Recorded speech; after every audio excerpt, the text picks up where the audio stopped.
Okay. Welcome everybody to CloudBurst episode 0. Yes, sir. Look in the sky. It's a bird. It's a plane. It's a cloud. A cloudburst. I've been thinking all day, do I say that? And I'm saying it at the beginning of the stream and there's only 3 people watching to never say it again. I really hope you didn't spend all day thinking that one up. I did. You know I did. That was terrible, Alex.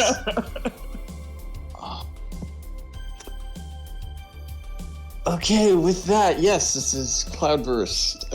This is a Parsec-based BBTAG tourney. So it's going to hopefully be a smoother experience for the players in regards to connection-wise. Yes, sir. Ready to go using Parsec to run the BBTAG. Yo, I'm checking out the stream right now. Yo, this graphic is sick. The smoke flying by. I have stayed. I haven't been looking too much of what's going on in the backline here, but this is a sick landing image with the smoke going on. Yeah, that's pretty good. Cloud, but it still works. Oh, that's my bad. That is a cloud, isn't it? Oh, that's fine. Making smoke is cool too. True. But yeah, y'all, inaugural tournament here for CloudBurst. Some exciting entrants that we have here tonight too. Rounding out at about 10 people, all playing on that crisp Parsec connection. If you guys are familiar with the history here, we ran 2 beta tournaments for Parsec. Just Parsec tournaments in general here at twitch.tv/redE30. Both of the winners of those beta tournaments have entered tonight, YoFavScrub and Monkey4012. Among some other great entrants tonight, we got Raiden, who's also top 3 for both tournaments, if I'm not mistaken. Bluesub is here, Kiomi. Even like some new people that weren't in any of those beta tournaments, such as Adachi BZ has entered. And so I am just excited to see how it all shapes out tonight. Absolutely, yeah. So this is going to be a treat. This is definitely going to be interesting because, we have players we don't usually see at the Wednesday Night Fights brackets. So we have regulars from there, and we have people new, like somewhat new, as you said, this. So, yeah, it's going to be interesting to see how those players measure up to each other.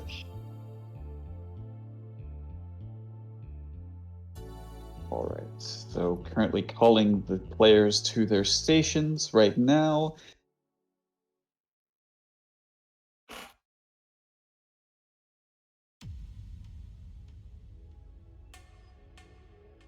Actually, I'll set up for Podge and J Gotcha before we start on stream.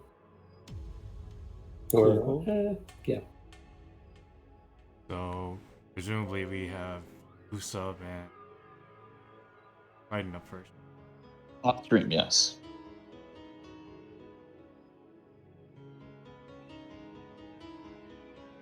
Loving it. Also, of course, it wouldn't be a tournament hosted on twitch.tv/redE30 if there wasn't a Matcherino attached. You know what it is. Be sure to check it out. We don't have a free code to shill yet. Could be something that's in the works for the future, but definitely if you'd want to do a direct donation, feel free to do so for that Matcherino pot. Currently, we are sitting at 60.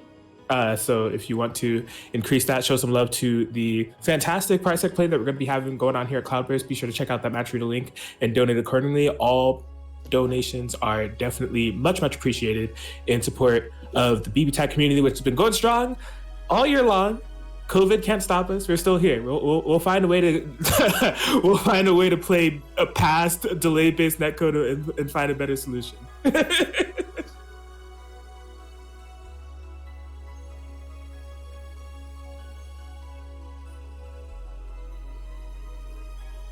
So what was the first match on deck happening? I didn't catch it. First match will be Raiden versus Bluesub. Cool. Man, that's a first round match. Fun. Do you have Kyo and Ryogi set up yet? Or I'm getting them set up right now. Okay. I'll get on the stream set up then.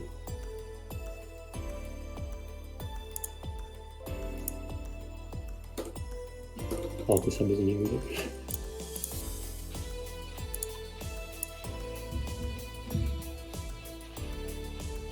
Wait, we didn't think Bluesub yet.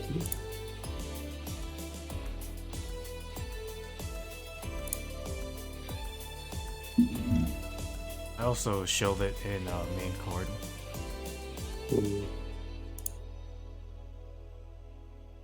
Cool. But yeah, thank you all for stopping by, tuning in. We're I feel like I'm just mentioning this during every tournament now, but it's just hard to believe that, you know, we're a week away from Christmas, 2 weeks away from the year ending, and sending off with a bang as far as this weekend is concerned. CloudBurst happening tonight, and yeah, I'm definitely looking forward to it, especially with this first round matchup that we have coming up. Professor Parsec himself, Raiden, versus the cleanest, sauced up man and most wholesome BBTAG player in the universe, Bluesub.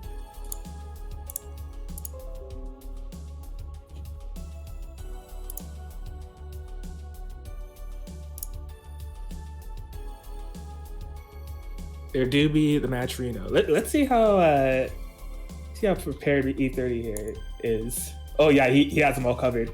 Anyway, Machirini.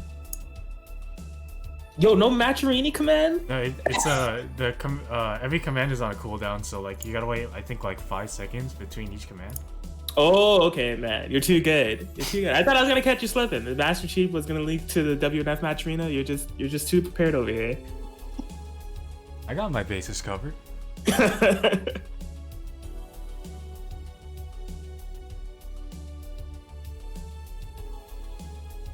All right, we got that one covered. All right, is stream setup covered yet, or do I still need to? I don't think we pinged Bluesub yet, so I will ping.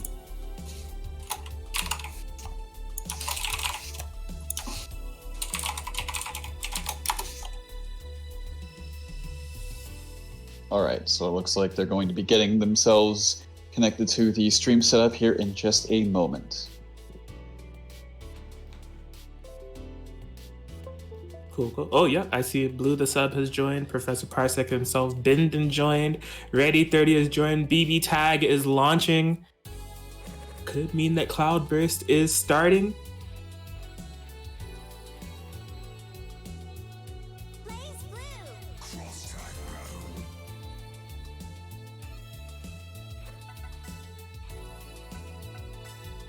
And yeah, it looks like we're jumping into it. Both players are connected. I mean, courtesy of being able to go into versus mode, maybe seeing a button checker or something going on here, we have the flexibility to do so. But yeah, Professor Parsec, Raiden going up against Bluesub. Raiden been jumping through a lot of teams lately, seemingly. You know, we've seen Mika, Carmine. There's been murmurs on Twitter of him also, you know, diving into Mitsuru, Akihiko, and Ruby. And speaking of which, it looks like we have harnessed the power of Jonah Kim into Raiden, and he is locking in that Akihiko Ruby for this matchup. Okay.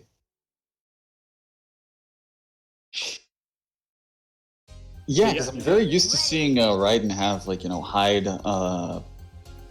Seth, and Mika, Carmine. So I'm interested to see how he plays a team like this. Yeah, he's been going throughout the cast. You know, I think that's something that a lot of players have been doing throughout this year, you know, with the pandemic and everything. A lot more time on your hands. Just being able to be a little bit more introspective and be like, you know, there's like 50 plus characters in this game and I've been playing 2 forever. Let's dive into some other picks. And Ryan's been doing it. It's been interesting. But here we go, guys. CloudBurst episode 0 is a button check. Getting us all hyped and ready, and no. But no, to continue, definitely Raiden has been showing some proficiency throughout these other teams that they have been playing. So this is one I haven't seen yet, you know, only seen murmurs on Twitter about. And I mean, we could be being beta here. He might not even choose this at all. I think he will. Okay. You're right. Yo, default color match because they got it like that. All right, and they're locked in on the crossfield, ready to go for realsies this time.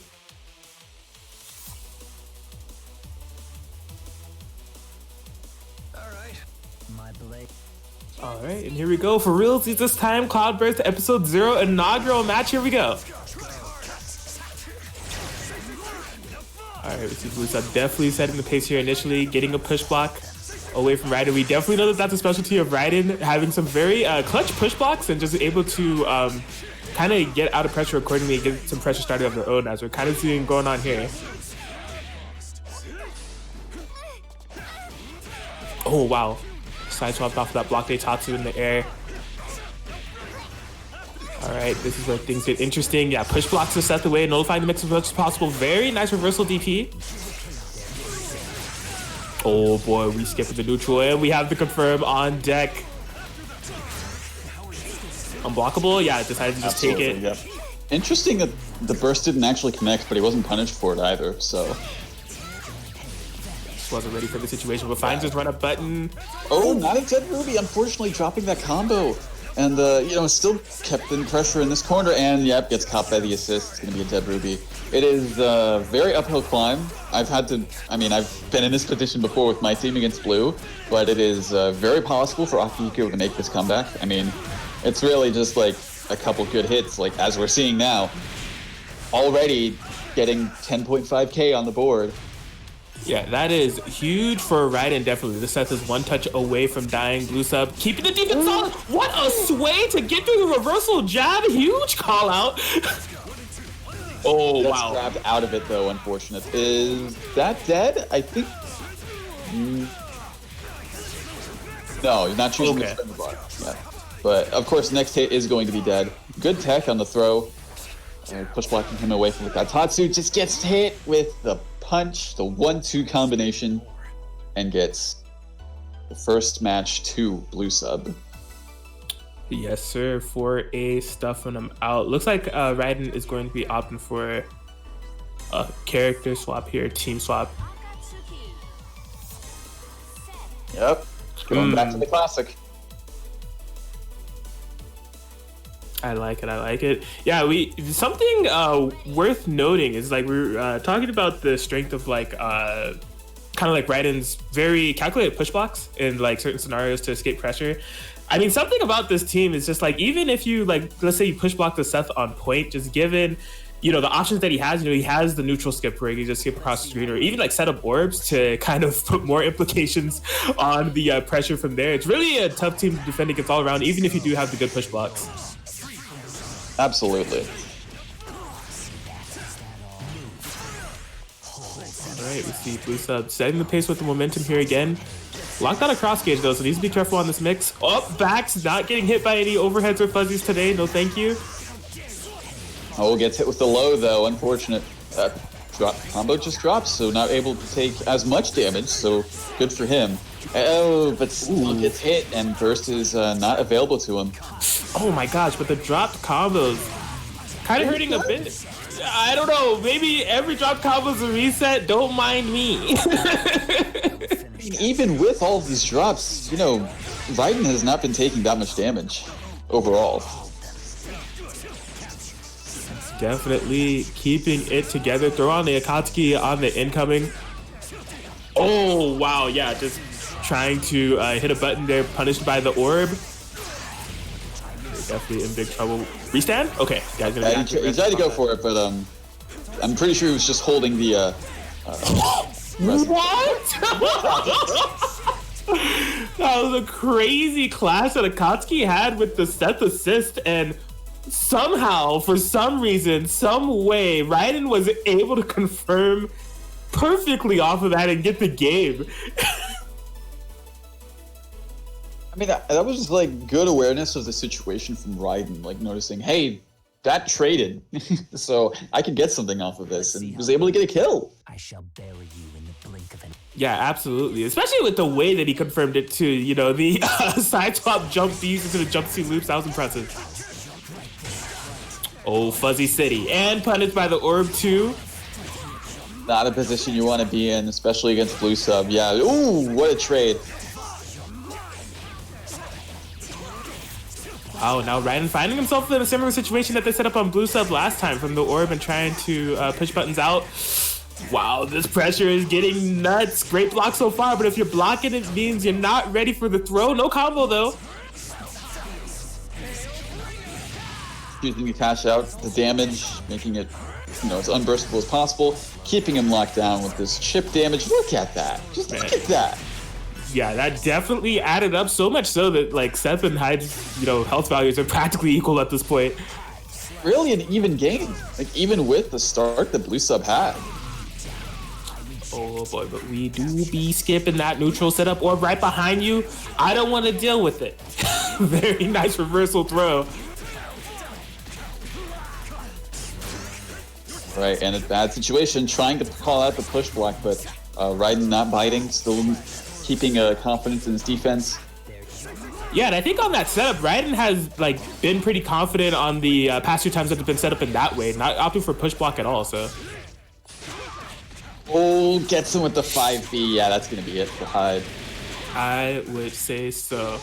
So 1v2 situation, but I mean, bringing in the Seth, Seth is definitely one of those characters I always taught as being pretty good and being able to outplay in scenarios like this. I mean, if he has 3 meter, he gets an instant 9K.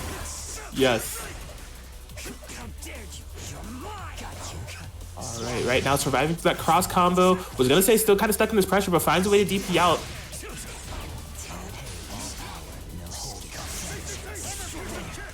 Ooh, gets hit by the last hit of Tatsu. I think Bluesub wasn't really ready for that to connect. Yeah, still trying to keep this pressure going. What clashed? I have no idea.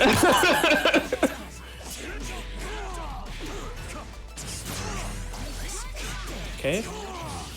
Ooh, my gosh, yeah, I think he thought that he was out of range of that 2A, but Bluesub was able to check the toes, going up 2-1 in this matchup thus far.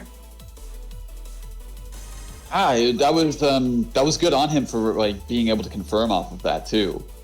Just recognizing that was able to get the hit off and then just getting into the sweep afterwards. Let's see how well you're insulated. So far, for both players, it's been really solid play. Yeah, I would say so for that on the offensive and defensive end, especially with Raiden starting out with this huge happy birthday. Right, Akatsuki falling out, that's very fortunate for Bluesub in this situation. I mean, still, that was some substantial damage. Yes, but what a very clutch defensive 4P call there from Bluesub. Really getting out of dodge. Gonna be able to set some pressure of their own now. Yeah, mindful of that push block that Raiden has on deck. There's no more available, so you have to block this all. Honestly, great defense so far. No commentator's curse in that situation. Yeah, very good defense. Still maintaining it and getting out of it. Oh, gets caught by the air command grab. No, Bluesub's not going to be able to get the meter to kill. Yeah, just had a drop that they weren't expecting there. Oh, wow. Oh, another happy birthday. That's not good. That's not good for Blue. Is that a dead Seth? Yeah, it is. Seems so. I didn't think it would be considering the starter for that, but yeah. And yeah, definitely what created a lot of that situation was absolutely the clutch push block on the Seth to make sure that when Akatsuki came in and blocked the B Tatsu, by the time he active swapped the Seth, he was just too far away to really get anything too threatening started. Oh, wait. Man, we call him Professor Parsec, but he has another nickname that's Aspeeder420 right there. Wake up 214C. Is that dead? That's dead. Holy cow. The confirm accordingly. 9.4K, enough to get the job done. Tied up 2-2 here. What a opening set that we have for CLOUDBURST. Oh man, it was looking really, really good for Raiden that match. He was able to get 2 happy birthdays, one at the very beginning. He really had the pace of the match down. The only hiccup he had was whenever Akatsuki went into resonance against Hyde. But he was able to pick himself back up. Yeah, absolutely. Oh no. That's gonna be big. Getting the corner position off of that BP punish. And just, you're stuck. You're stuck here for a good amount of time. Oh my goodness. That's a dead Seth. Yes, just the love tap for the whiff DP on the first go around, but this time I have a lot more saved in the bank. I've been waiting for this. And yeah, we're gonna cash it all here. Definitely will be going out with Seth early in the first 13 seconds. Not the way you want to go. Raiden will definitely have to dig deep, especially with the character that I imagine they wouldn't want to play the 1v2 with. Yeah, like, oh man, especially with Resonance level 1. Like, if Hyde had, like, even Resonance level 2, this would be a lot more manageable because of the chip damage, but this is going to be rough for Hyde to pull off, and especially with that kind of start in Resonance. Actually, I think if that's not dead, that's very close to it. Yeah, I think the Bluesub, I don't know, we're spinning the cross combo. What are we going to do with it? If it goes into... Something really close. I think if it was Seth's super, it would have killed. Right. Well... It's one hit. That's all it's going to take. Good defense so far from Raiden, but this is going to be the biggest uphill climb I've ever seen. Literally a pixel. Can't make a single mistake. Yeah, the amount of outplay necessary to make this happen is definitely of monumental potential, but look at Raiden's defense. Really trying to dig deep and see if there's an opportunity for this comeback. The 2B. Seth is kind of low. Oh, but it's the neutral skip that will steal it out.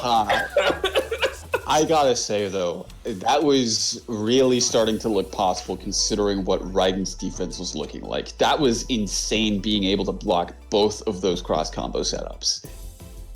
Absolutely. No, that was definitely, there were some unblockables that were set up that Raiden was kind of forced to push block, where you've seen him kind of hasty on the push block. But even outside of those setups, the high lows and just the presence of mind for the 2Bs, it was all looking really, really good. It's just that in order to make that comeback, it needed to look perfect. Very hard to do, especially when you have an opponent like Bluesub in front of you. And Bluesub will be able to take that set 3-2 accordingly.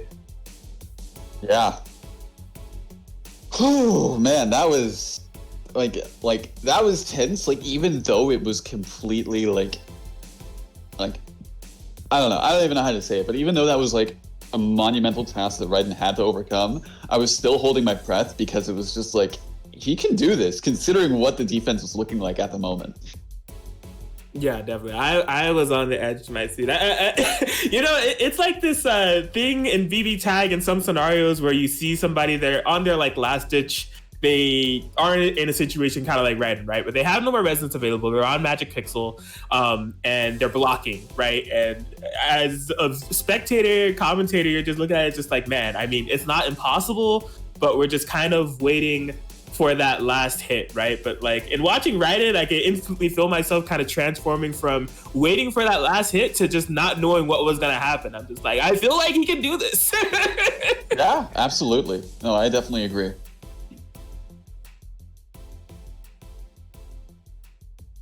But yeah, solid stuff all around, and yeah, this is really a great way to kind of open up this tournament. But the action is not stopping yet. From my point of view, I see 2 new players that have joined this stream, and it looks like we're going to be having YoFavScrub versus Kiomi next. Absolutely. That is currently the next match on deck.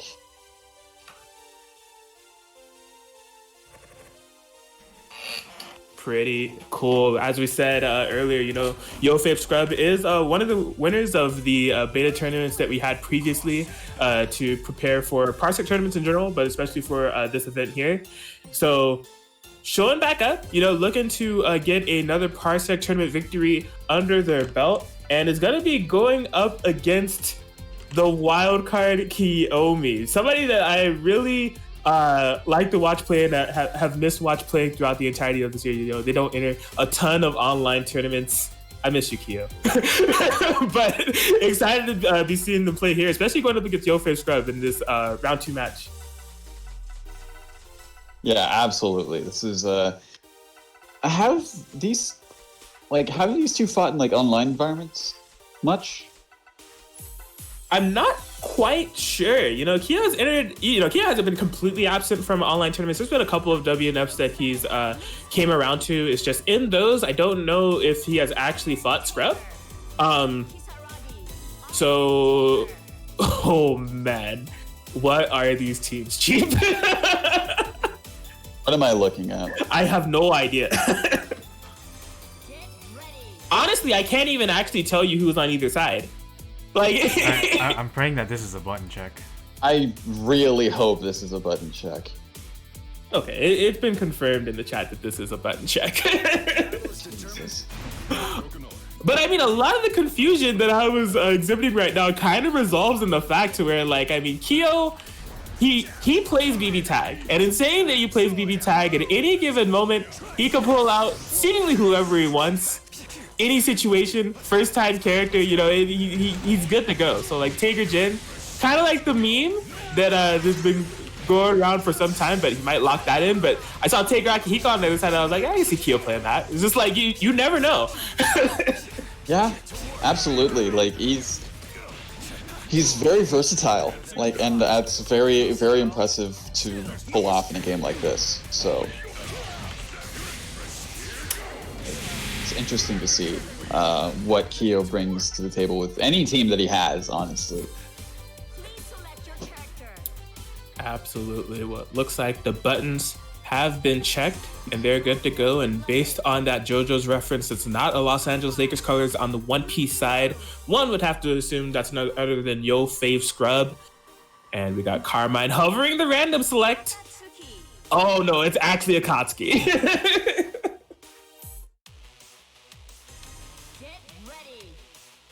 Well, yeah, this will be an interesting one. You know, the Carmine Akatsuki, this is one I don't know if I've seen from Kyo yet, but the ideology of this team definitely seems like, you know, the unblockable setup for sure, but Carmine's 2C is really, really far. So he might be able to set up that unblockable from further situations than you may initially expect from other Akatsuki comps. Yep, absolutely. So looks like we're getting right into it.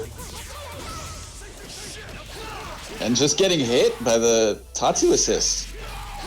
Completely losing the ability to burst out of this. Just 4 A's. He was mashing. There's no other explanation for that other than mashing. Absolutely, and a completely inopportune drop there for Kyo. Okay, yeah, bursting out of the mix, nullify as much as possible. Very nice parry, and another one. Oh, and just as we were discussing, that is definitely a huge asset of this team. You know, Akatsuki able to set up blockable situations with that B Tatsu being an overhead. Carmine 2C hitting from like almost a full screen away, about half screen, but very, very good in that situation. Kyo's doing really well with these Akatsuki parries, just calling out any like button that Scrub would probably even think about pulling off in the air. Absolutely. Oh, did he do 2 of them? I don't know, but I mean, hey, whatever worked, it worked, so. Ooh, boy. Yeah, both characters falling out, unfortunate, but yeah, going to have to burst to save Carmine from that situation. Still getting hit. The amount of time that Scrub had to just get a confirm off of the air counter hit was ridiculous. Absolutely. Blessings of the Ruby character privilege. Akatsuki has gone down, and the pacing of this match has completely just switched sides. Like, Scrub has won game 1. This was looking so good for Kyo throughout its entirety, and then it just feels like once Scrub got started, he just never stopped. Yeah, I feel like Kyo's a little bit trigger happy with those DPs, especially towards the end, because that's what ended up getting his Akatsuki killed. But other than that, like, it was very solid play from him. Absolutely. Well, you know, possibly just needs to change up some decision making. And I mean, in terms of having a problem in a BBTAG match, is if it's coming down to your decision making, it really comes down to just like your mentality. If it's not an issue with your game plan, I think that's a much, you know, harder issue to solve, or how to navigate a team. And you see Kyo trying to clean things up here. Okay. All right. Oh, wow. That was incredibly brave just to pull out the 5B, like, whenever the, woo. Wow. Ugh. Yeah, things are getting really tense here. Both of them out of the corner. Oh, just completely stuffing out the EX pinwheels. Yes, running up and hitting the buttons. Uh-oh, both side hitting DP. That Carmine DP is something else. Avoids the 4P right at the last moment. Getting out of that potential sandwich situation, that's going to be a big hit. Oh, no! It would have been. It should have been. But it wasn't. Oh, but that's absolutely a dead Ruby. Didn't even need to get, like, the full, like, extension of the super. Just all it needed was just one hit. Oh my gosh, that was almost a confirm. He could have been able to, honestly. Also, I don't know which side I was supposed to block in that situation. I can't believe he was able to steal the corner. I mean, Scrub had to be like 1 centimeter away from the corner in that instance, because that was insane. Yeah, there was a lot going on towards the end of that match, honestly. All right, but definitely, you know, as we were saying, there was nothing wrong with Kiyomi's game plan or type of approach to the matchup. We saw a lot of that already paying dividends in the first match that Scrub was able to take. But, you know, just cleaning it up in terms of decision making here and there, got them a game on the board. We're tied up 1-1. Gets into a sandwich situation. That was a really weird looking grab. Absolutely. He grabbed his back. Seemingly, it's just like perfectly timed, avoiding that Ruby 4P. Oh boy, yeah, that's gonna nullify the cross gauge here for YoFavScrub. He runs into the Carmine assist. Air Tatsu in there, just like that. Ragna going down super quickly. Yeah, it's all up to Scrub's solo Ruby, which is not, it's not like impossible, but it is gonna be really tough against a team like this. Especially whenever you get caught with a grab. All right, Ruby's gonna be bleeding. More than likely gonna be in red health by the end of it. Yep. Yeah, Scrub has to be thinking about when oh, they're doing the super. I was gonna say Scrub has to be thinking about when they're gonna pop the resonance. He tried to go for the punish after the parry. Akatsuki not quite reaching where he needs to. Yeah, unfortunately, it is not a full screen super. If it was something like Carnage Scissors or like Maziodyne, something like that, ignore that I chose supers from my team. It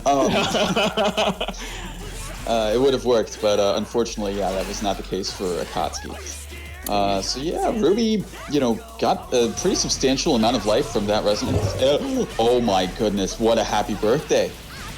Absolutely. Scrub has stayed relentless on this offense, and man, did it pay off. Able to kill Akatsuki as the partner character, getting the hit on Carmine as the solo character. And we were just, I feel like it was just 5 seconds ago, we were talking about how seemingly hard this Ruby comeback can be, but Scrub just making light work of it altogether. I mean, I did say it wasn't impossible. It's true. Because we've seen Scrub's Ruby make comebacks like this. You told us there was a chance, and the chance became reality for sure. As Scrub is inching in on game point of this. It's 2-1. I was like, is he going to get a confirm off of that? There's no way. I would have been upset. Defense. Oh, gone to the Hades, even in Parsec. As soon as you said his defense, he gets hit. That's best move in the game.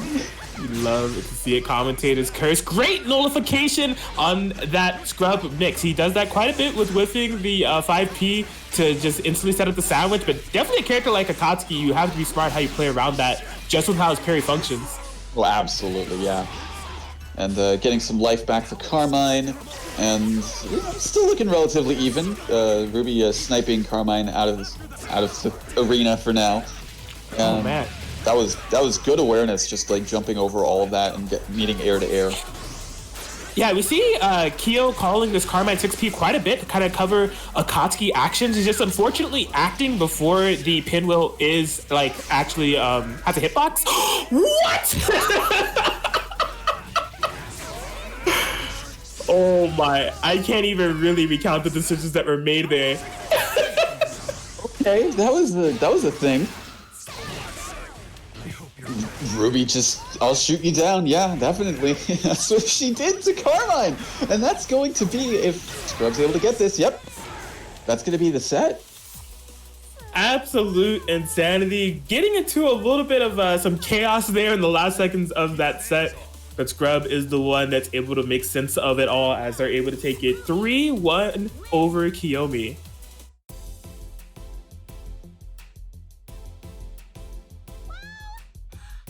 And what a set that was indeed. That will move Scrub up into the winter semis. They'll be going up against Bluesub, who we just saw here earlier. And that was insane. What even happened? Was that like Carnage Scissors was definitely in range, but I guess Carmine was just still involved? Okay, so there was the invuln from Carnage Scissors, which is basically completely invuln until it reaches the character. And then there's the extended invuln from Carmine's DP.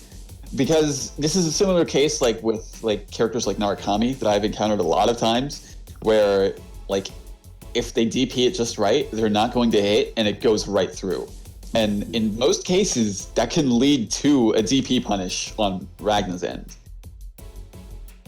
That's insanity. Definitely something that I don't know if either player was ready for in that instance, but I mean, it made for an exciting clip. So I hope you guys got a slice of that one, because that was insane. But great match altogether. Good, cool to see Kyo pull out that team too. That was a team that I don't know if I've seen before today, but definitely see the potential in it. Absolutely, yeah. It's I mean, we saw like shades of it, especially during the first match, where he was able to get the like that unblockable setup, like basically from half screen, and just completely like, I mean, what do you do against that? Like completely safe from that distance. Yeah, I don't know, man. It's just like it's a very threatening situation to be behind. I can tell you one thing, I don't want to be on the receiving end of that. So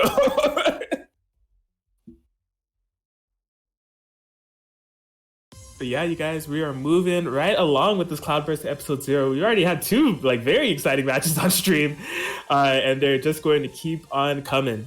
So hopefully you guys are enjoying what you're seeing so far. If you want to show some love, be sure to check out the match arena for Cloudburst that we have available. There's no code, but you can do a direct donation if you'd like. You know, just sign in through a multitude of ways. And if you want to donate directly to the pot, we would all greatly appreciate it. We're currently sitting at $80, so we definitely appreciate the generosity of everybody that's donated thus far. If you're thinking about it, you know, just go ahead and hit that link that's in the chat. And yeah, I can't say enough how much we would appreciate it. Absolutely.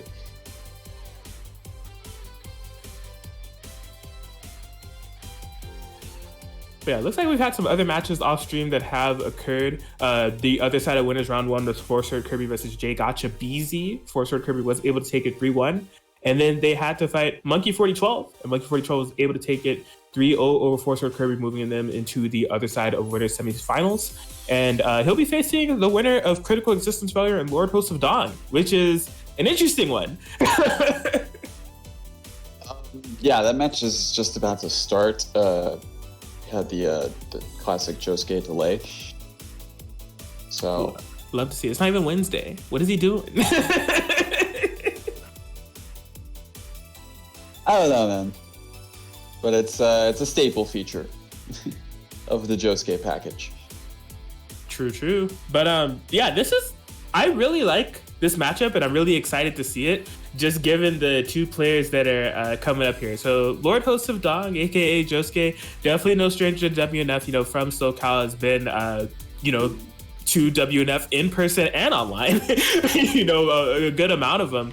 But in terms of just speaking about this year alone, right, I think in the earlier part of this year, it was definitely something that we consistently saw, kind of became a meme, the Lord Host of Dawn versus YoFavScrub Grand Finals. So just with that being said alone, one could assume that Lord Host of Dawn definitely has a lot of WNF titles under the belt. But CriticalExistenceFailure, somebody just started entering WNF recently. They've been in some online tournaments, definitely Guzman's, you know, online tournaments that he's been running, but recently found out that they were of an eligible region to go into WNF, and they have won the last 2 PC iterations that we've had. So kind of a meeting of the old and the new here. And I do believe that in the 2 the CriticalExistenceFailure was victorious in, Yosuke didn't enter either of those. So this may be the first time these 2 are playing. Wait, so are they going to be on stream? I mean, Raiden was... My bad. What if we do like the rest of their match on the stream setup? Would that work? I mean, yeah, if we can. I mean, yeah, you know, Atkins is currently kind of hyping it up, and because Yosuke ended up having to delay it until basically now for it to start. I think they might have already started the first match. Oh, I see. I was not aware. Yeah. So we're going to be getting that set up on the stream setup, hopefully here in just a moment. Or possibly after the game we can connect to them.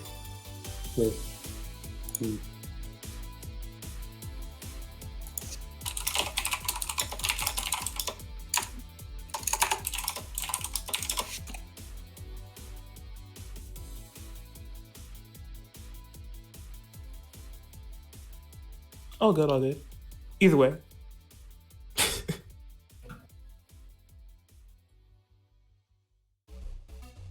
Well, in the meantime, we can do a Matcherino show. We could. You got this one, Chief. I believe in you. Are you sure? Are you sure you want to put that sort of responsibility on me tonight? I've already entrusted you, and I don't make mistakes.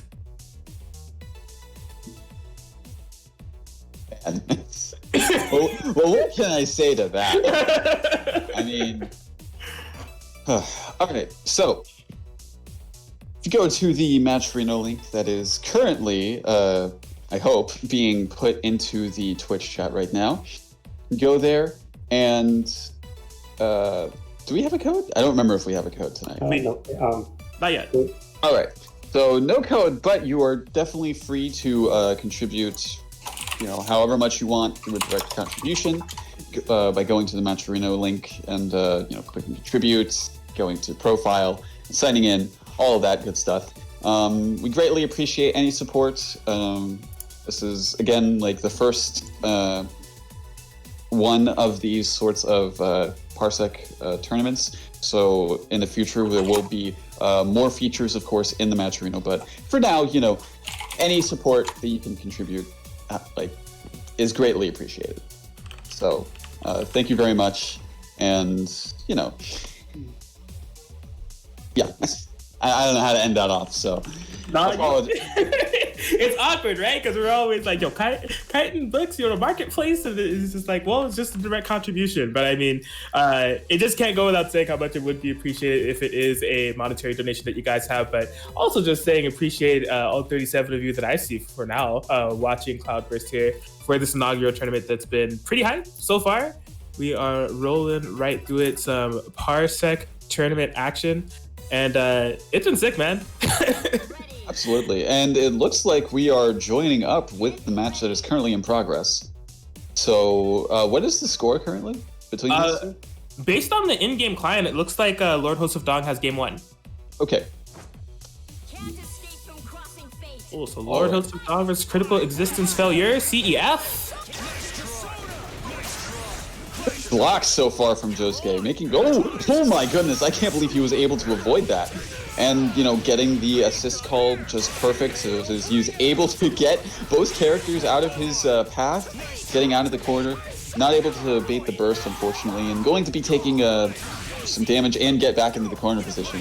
But I mean, still, so far, a pretty even game. I'd say so. We're definitely seeing both players kind of get a lot of things started based off of how well they're able to defend and counter-attack. Wow, yeah, Yosuke just taking to the skies. Doesn't want to deal with any nonsense. What a 5P call. I can't believe it worked out in that much of his favor. We constantly ask, when is a good time to burst against Yosuke? Names are so similar. But as we can see, Yosuke was able to actually, do a burst correctly, in the middle of a moonsault string. Pretty good, not bad. And the Parsec 5C is here. Man, you thought because you were here you could block those? Not quite, playa. Oh, checks the toes on the incoming. He's dead. And I think you're right. The question is, what Yosuke special are we going with today? Okay, just the what's gonna kill. I like it. I mean, yeah, nothing too fancy. He just wants to be able to close it out cleanly, get it out of the way.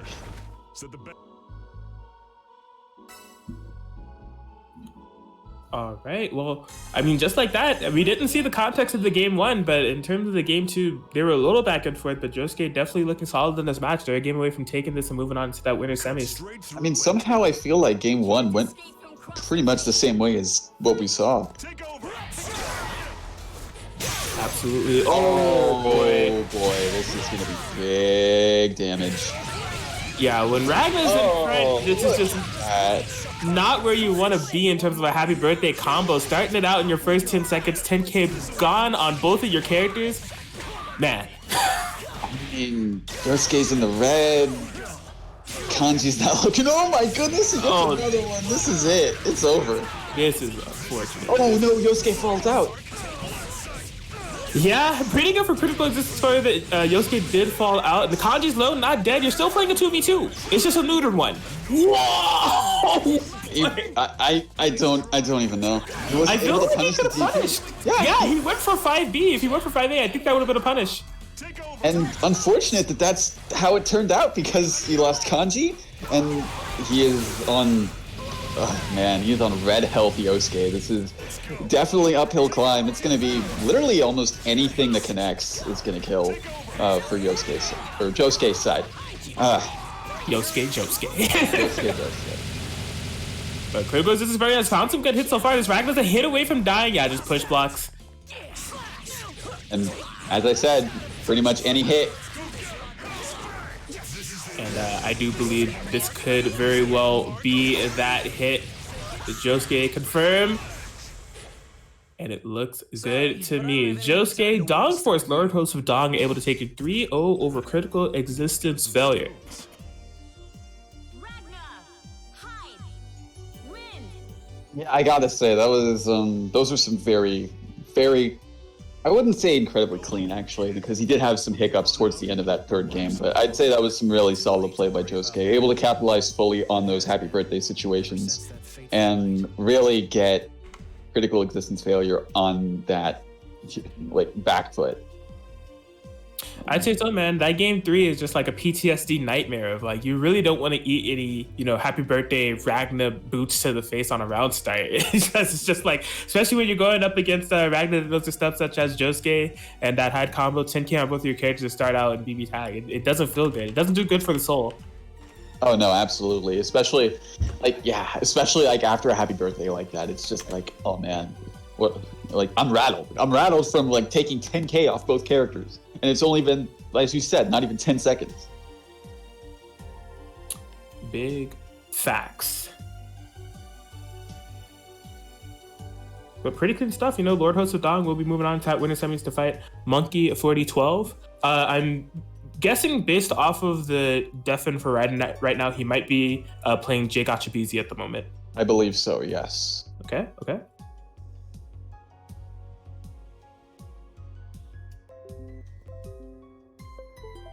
Ooh, but it looks like we're going to be jumping to a winners semis bout. I do see YoFavScrub and Bluesub have joined the stream. Let me see here. Okay, so Raiden's on the second setup, so I will take Critical Existence and Ryogi on the third setup. Got it.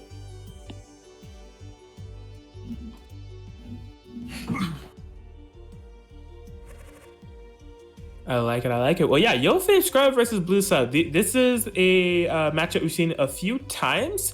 I know, to my knowledge, I think the last time that I saw these two play was when Scrub returned right after Bluesub won his first WNF and challenged Bluesub to the sequel round of boss match. Wait, which setup did they just finish using on the stream? We were on setup 3, then I hopped back onto the stream setup. Okay, can you go to the host settings of the third one and change it to 20 on the bandwidth? Okay, I'm already in the middle of You said 20? Yeah, like every setup except the stream setup has to be 20 bandwidth. Okay, yeah, I set it to that then. Okay, cool.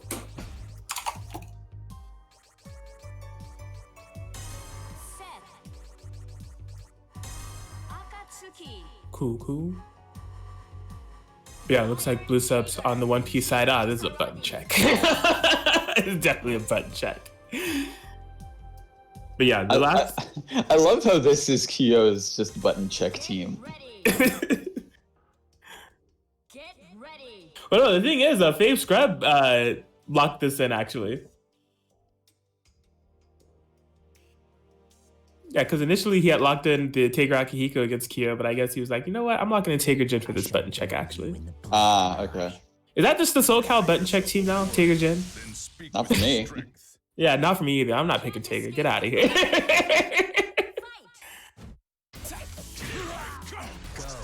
But yeah, I know that these two were also playing some games the other day. They were mentioning it was just like, yeah, man, we haven't played a lot of games before, so they were able to run some sets. may have a little bit more familiarity with each other going into this matchup, but whether they do or whether they don't, one thing definitely to note is that this is two strong players that we have on display here. Both Arc Revo West top 8 placers. One of them won the whole damn thing. So good match we're having coming up here. Oh, absolutely. So this is going to be interesting to see. I mean, they did fight in that tournament, didn't they? I don't know. I don't. We're asking that question a lot. Yeah. I feel like that's a common question. Did they fight? I know they fought in other things, but did they fight in that one? It's too much lore, man. Yeah, it really is. We need a compendium of SoCal lore soon. But in any case, Bluesub able to get a good start, get the corner position. As I say that, you're not able to secure it, unfortunately. But I mean, still able to really get some decent damage off of Ragna, and Scrub responding in kind with Ruby. Getting a good start on... Wow, that was a dirty cross-up. Oh my goodness. Oh my god, that active switch. Super clutch and clean. Say goodbye to your life bar. Look, the thing is, for anyone watching... Oh man, don't curse me right now, Bluesub. For anyone watching, you see the solo Akatsuki on the screen going up against a Ragna Ruby from YoFavScrub, you say he's gotta be done. But we've seen Bluesub pull off so many impressive comebacks with any solo character. Oh, wow, that was... Well, he has a dirty cross-ups himself, apparently.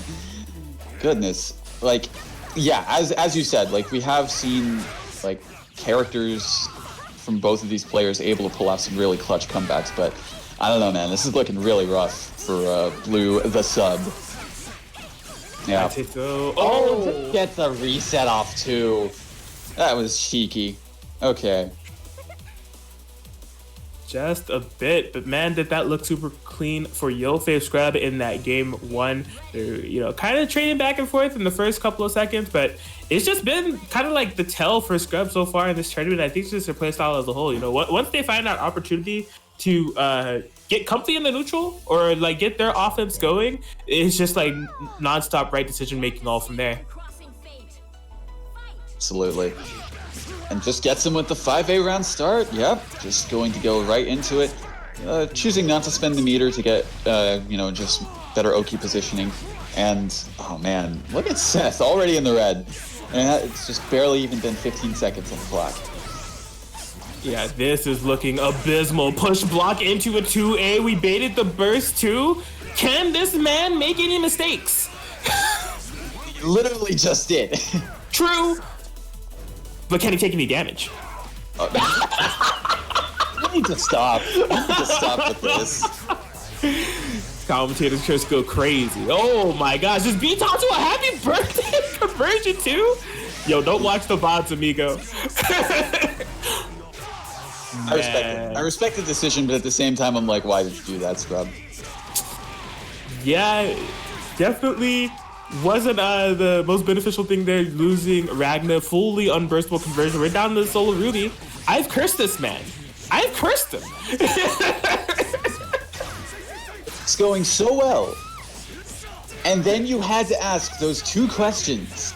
Bro, sequentially. I don't know what happened, all right? I know that Seth was like a mix away from dying. Scrub wasn't dropping anything, hadn't gotten touched by anything. There was 2 blue health bars on the right-hand side. And I finished my sentence, 50 seconds passed, game for Bluesub. I don't know what happened. I have no say or influence in that match, I promise.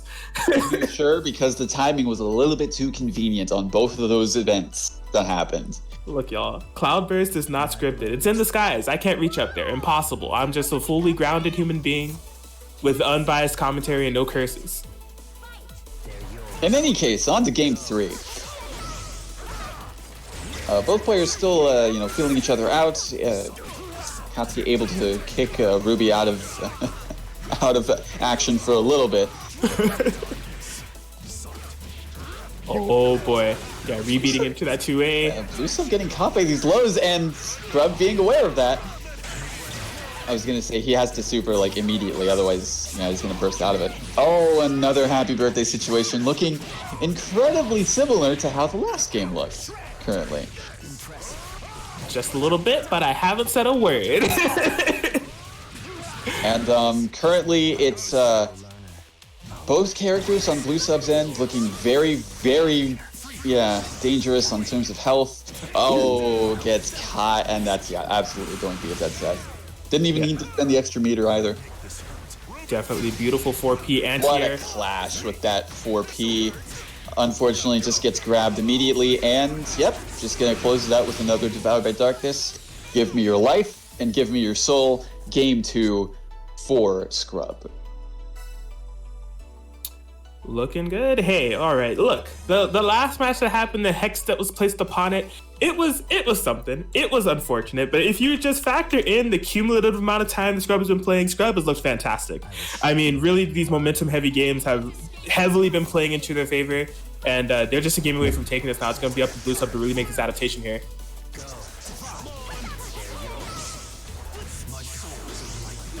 Currently, still both players filling each other out.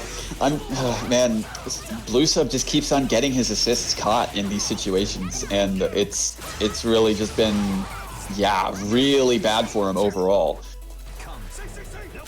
Absolutely, just can't find really any type of footing to really get their game plan started. We know Bluesub for having just ridiculous pressure that you just never want to be on the receiving end of.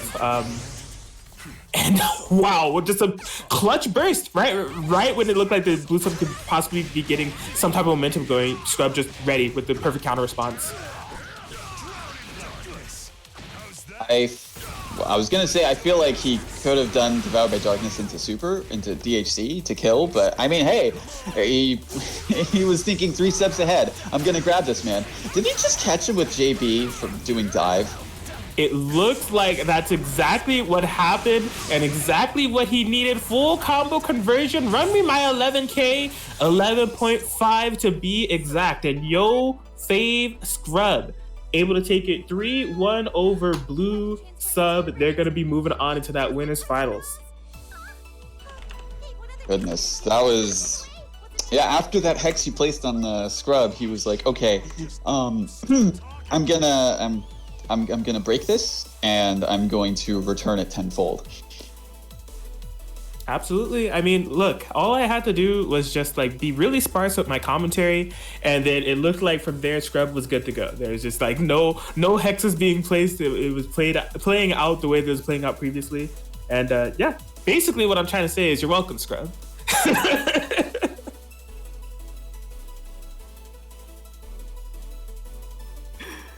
Oh man. So up next we should be having Monkey versus the Lord Hoseph Dawn. Very cool. Well, we'll be seeing the other winner of one of the Parsec beta brackets that we were able to run. We just saw one of them now. That was YoFavScrub. The other one definitely being Monkey 4012. Sure, the fates are going to be going up against Lord Hoseph Dawn. Another SoCal classic. Might be setting up for a SoCal winners finals and a repeat of the the top 2 that we saw at the last beta tournament. Maybe. It could We'll have be. to see.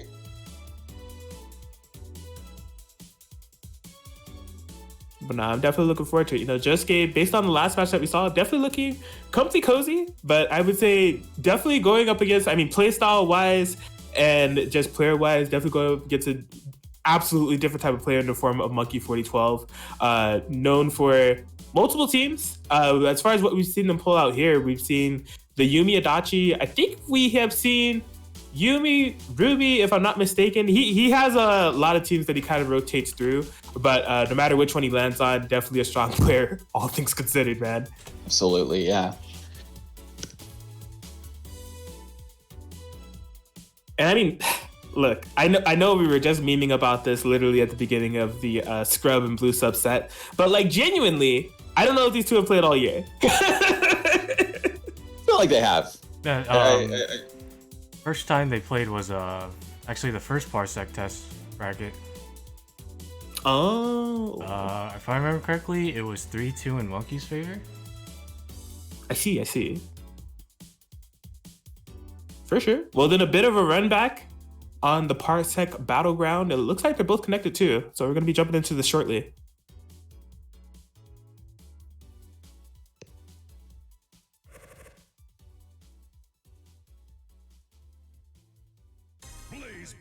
But yeah, I hope you guys have been enjoying Cloudburst Episode 0 inaugural tournament. The formation of the clouds? Condensation? I don't know. But it's been a good one. Some quality matches that we've had on stream so far. Winding down, trying to figure out this other side of the winners finals bracket. And once we do that, I mean, if you guys have enjoyed some of the people that you've been seeing on stream, but they may not have became victorious, this loser side is looking like definitely a pool full of sharks. We do have Raiden that came up victorious over Jake Achabizi. They have a fight against Kyo that may be happening right now, if I'm not mistaken. But yeah, CriticalExistenceFailure, Ryogus, FourSwordKirby, Bluesub, they're all down there.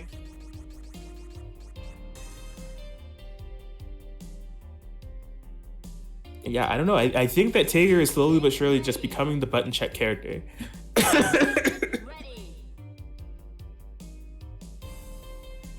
I mean, his buttons are slow enough that you're definitely able to tell which one you pressed.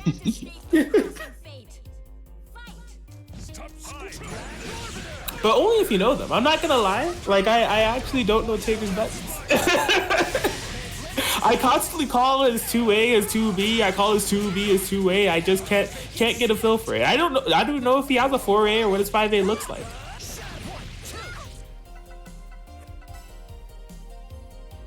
Please select your character.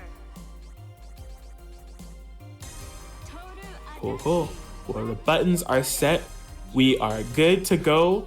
And we got Pro Tags versus 2020.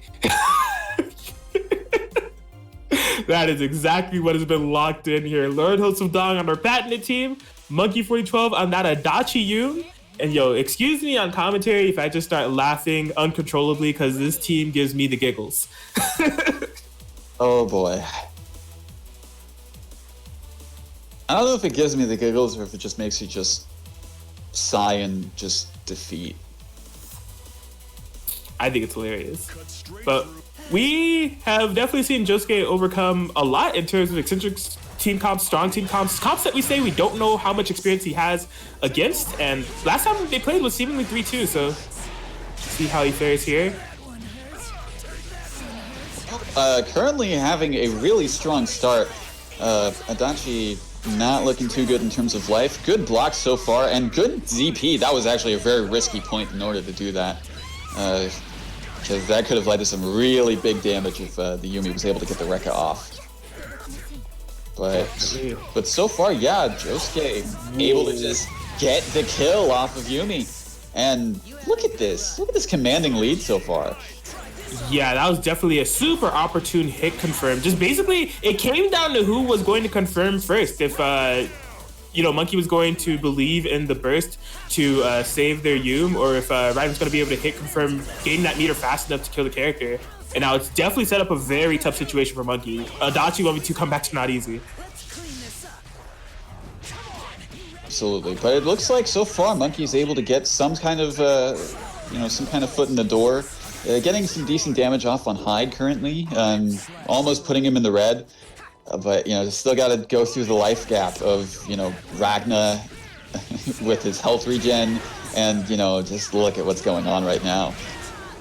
Yeah, it's not looking good. I'm actually very, very surprised that wasn't a kill there. I had a feeling if there was some cross-combo action going on. I feel like with the right sort of setup that we usually see from Yosuke, I think it might have. But able to just get the JP counter hit air to air, and that I think it was because that hit and also that hit the Persona. I think the added damage from the Persona break was able to just let that hit kill. Could be. Well, either way, definitely a solid match there from Yosuke. We're just jumping straight into it. It's basically offline, baby. Parsec.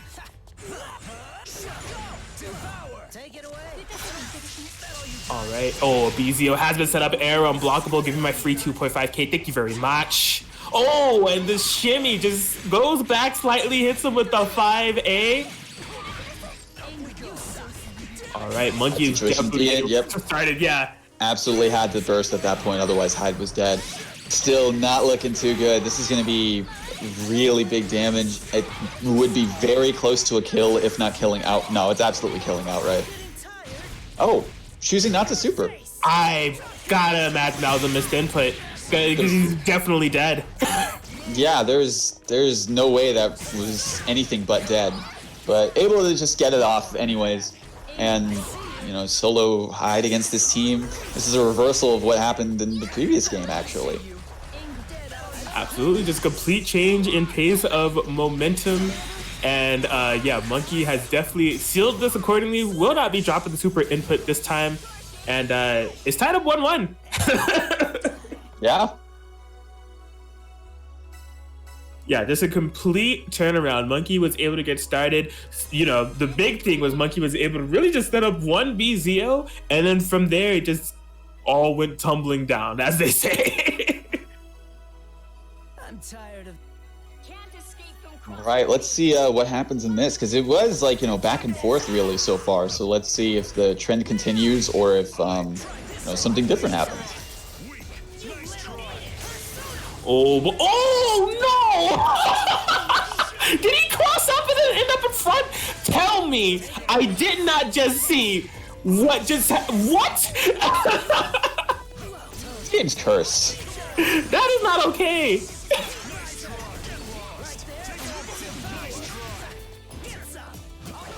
All right, well, Yosuke trying to fight out of it. A good burst, able to be away from Yumi altogether and gets a DP out of her, just stabilize things a bit. You see that? Alright, getting some of that chip damage. What? Oh my god, the counter hit stun on that air hit was just so long, man. Enough time to dash under, get my side swap, my corner positioning. Oh, but a whiff DP. It wasn't Ragna start. Like, it wasn't 2C Ragna starter, so... Oh, wow, but hitting buttons on the way down definitely can threaten to kill a character here. And yeah, Yosuke's going to be choosing to lose Hyde here. All right, well, Ragna is, you know, pretty much one of the best anchor characters in the game because of his resonance lifesteal. So, oh, that was a very good push block to avoid that air unblockable situation. But now you got to hold this mix. Nope. All right, good defense so far from Yosuke. Ooh. As soon as I say that, gets hit by the projectile assist. Not good. Yeah, a lot of cross combo resources drained for Monkey, but yeah, I was just gonna say his decision making in terms of the assists that he does and what he's doing with his opponent characters has been so on point. Doesn't really need the cross combo, and yeah, he's up 2-1 now.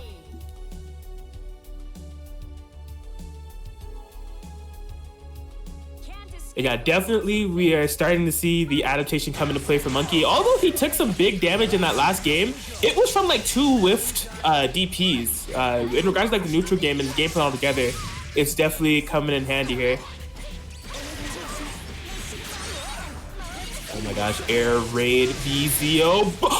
Burst safe. Oh boy, this could be trouble. Okay, gotta go for the command throw ender. You need to block correctly, my good sir. Cross combo activation late. Stop poking her. What are you doing? And you're bursting? I think that might be a dead Hyde if my calculations don't deceive me. Is it enough? Will it kill? Yeah, that's gonna kill. That's 9.4k. Monkey in the complete driver's seat here.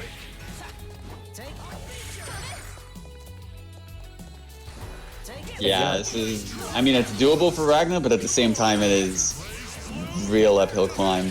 Like, yeah. That should be dead.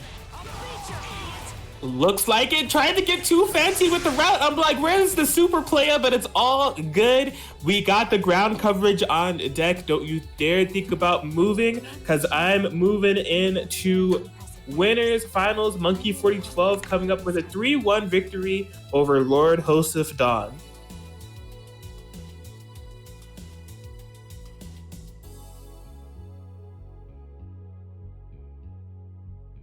I gotta say, Monkey was really able to stabilize the game for the most part after that second match. It was because I mean, yeah, even though he took some big damage from those two DPs, that DP whiffs, like it was still like no problem at all for him to just bounce right back and say, yeah, I mean, yeah, you punished me, but you didn't kill me, so I'm gonna take advantage of that. Absolutely, yeah. It was a solid play all around. Having the confirms on deck, besides that one instance where truly I believe that was a missed input where he didn't go for the super, good recognition on in terms of combo routes and everything. You know, making things burst safe off of the BZO tags where they need to be, going for safe jumps when he needs them. Just very optimized, I would say. Absolutely, yeah, and that's definitely something Monkey like has like optimization over like his teams. Like that's something that he's definitely practiced very often. Very cool. Well, it has set up the run back from the last beta, YoFavScrub versus Monkey 4012. We saw them play in the grand finals of the last Parsec tournament that we had, but we got a couple more matches we got to run through before we get there. And like I said earlier, it's some good ones, right? CriticalExistenceFailure and Ryogus were able to play. Ryogus came up victorious 3-2, so they're fighting FourSwordKirby. I think Raiden is playing Kiomi right now, so maybe that's the match we're having on stream. I'm not sure. I don't want to jump ahead like I did last time.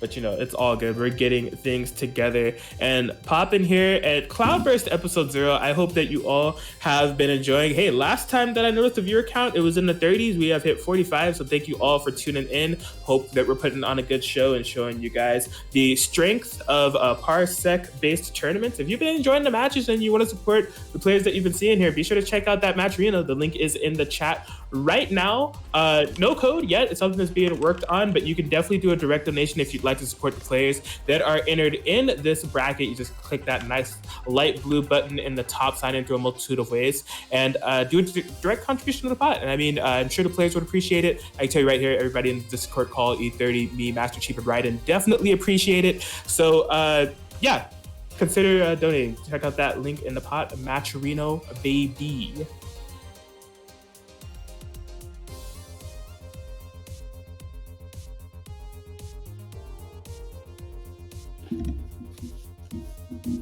And yes, we are just getting things together over here. I see the settings menu up. I think someone has some voice preferences that need to be upheld within this game, if they have anything to say about it. Well, also, Podge was asking about the music. Why is there no music on the setup? I think it goes without saying. Why? Yeah, man. No DMCAs here, not today. Yep. Look, this is what you do, all right? You go to YouTube, you look up Kuma Kuma Circus, right? You pull up the Kuma Kuma Circus, but in the hyperlink, right, where it has the HTTPS / www.youtube.com / the thing, after the YouTube, type in repeat, right? You just type in the word repeat and you click enter. You're gonna be good to go. Kuma Kuma Circus all night. You don't even have to, start it back up. You're just good to go. Just make sure that you're playing it on your desktop. Don't stream it. We ain't got time for DMCA over here, so we're rocking out the Valhalla music, I think. Can't confirm. Nice.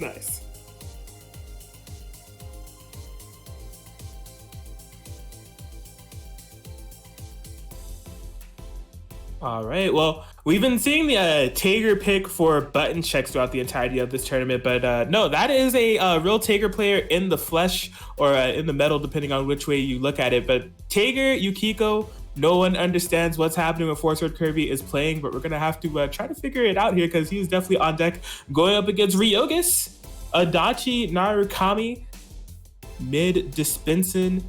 Please let me get out of block stun comp over there. Block the mids. No. Get ready. What do you mean no? I don't wanna. Then perish. That's exactly how the team goes, ladies and gentlemen. But we'll see. I honestly think they're just gonna jump straight into it. I think they're going for a button check, honestly. Dang, I am wrong again. You're what's the data on your predictions there, buddy? I think I'm like 0-5. Damn. Look, if you're ever, down about going 0-2, just remember this moment right here. At least you're not 0-5, all right? I have taken a astronomical amount of L's, so you don't have to worry about taking 2, all right? You're welcome. Just blessings all around on this stream. And curses, I had to lift the hex from Scrub to allow him to beat Bluesub, but we're golden. It's all good. I got you covered on the L's, guys. All right, and with that button check out of the way, we are getting into it. Game 1 of this set. Yes, sir. This time it's for realsies, FourSwordKirby versus Ryogus. Here we go. This is going to be a good one. Game 1. Ooh! Catching both characters off of that. Wow, what a... Well, I was going to say, what a Spark Bolt to continue the combo, but as we're aware, Podge, do a combo, please. Yes, I think he was definitely expecting the character to fly back further. It just mistimed that 5A. Oh my gosh, look at the conversion that has happened because of it. Bursting now, able to get Taker in safely. Now we DP in. You're blocking overheads? No, you're not. Eat this mix. And Rugi has definitely been on point with his offense thus far. Oh yeah, see that's the thing with Taker. He says, "Screw your safe jumps. Say goodbye to your friends." Absolutely, but who's to say Adachi had any in the first place? AZO setup. Okay, just gotta say, great defense for FourSwordKirby so far. Yeah, definitely had to call in Taker. That was going to be, death situation right there. Not blocking low, the slowest low I've ever seen. He's like, what is this thing? Yo, it be like that. That slow moving fire grounded projectile coming towards you, it just gives you the natural instinct to stand up. All right, but I mean, it feels like although the life is even, I think that Podge has been able to cover a good amount of ground with the Yukiko, but a lot of the offense has been dictated by Ryogi. Absolutely, yeah. That's what this team's all about, really. Just making you, as we're seeing, being put in those situations. I don't think that 2B was supposed to be a 2B. Yeah, I feel like it was supposed to be a Zeo car, and we can see FourSwordKirby slowly but surely kind of gaining some presence in the matchup, but Ryogi having the full read of it. DP, Jumpsy, cross / baity into 2v1. Solo Taker required so much outplay and good decision making to make it happen. Currently, as it started, didn't really see much good decision making from Podge right there, but he is bringing it back. 2 DPs so far, getting the Spark Bolt. Is that dead? No, it's not. Not quite, and getting caught holding this 5B. Oh wow, I'm surprised there wasn't a, oh yeah, I guess he canceled the 6P. Interesting. Oh, he called out the Spark Bolt in that situation, and that should be a dead Taker. Yes, routing accordingly off of these 5Bs. Taker will be going down, and Ryogus will be going up in the set. Game 1 going over to them. That was just game 1. Oh my goodness. It was a long one. They were definitely kind of playing the long game there. It was just like FourSwordKirby did have some pretty good defense on the cross combos. I think there were a couple missed inputs on Ryogus' side. But yeah, as I was saying, it really looks like a lot of the offense was kind of being dictated by Ryogi. FourSwordKirby was able to slow some things down in terms of the Yukiko getting some good fans and Agis going on. But right now, oh man, I thought I was going to do a happy birthday conversion.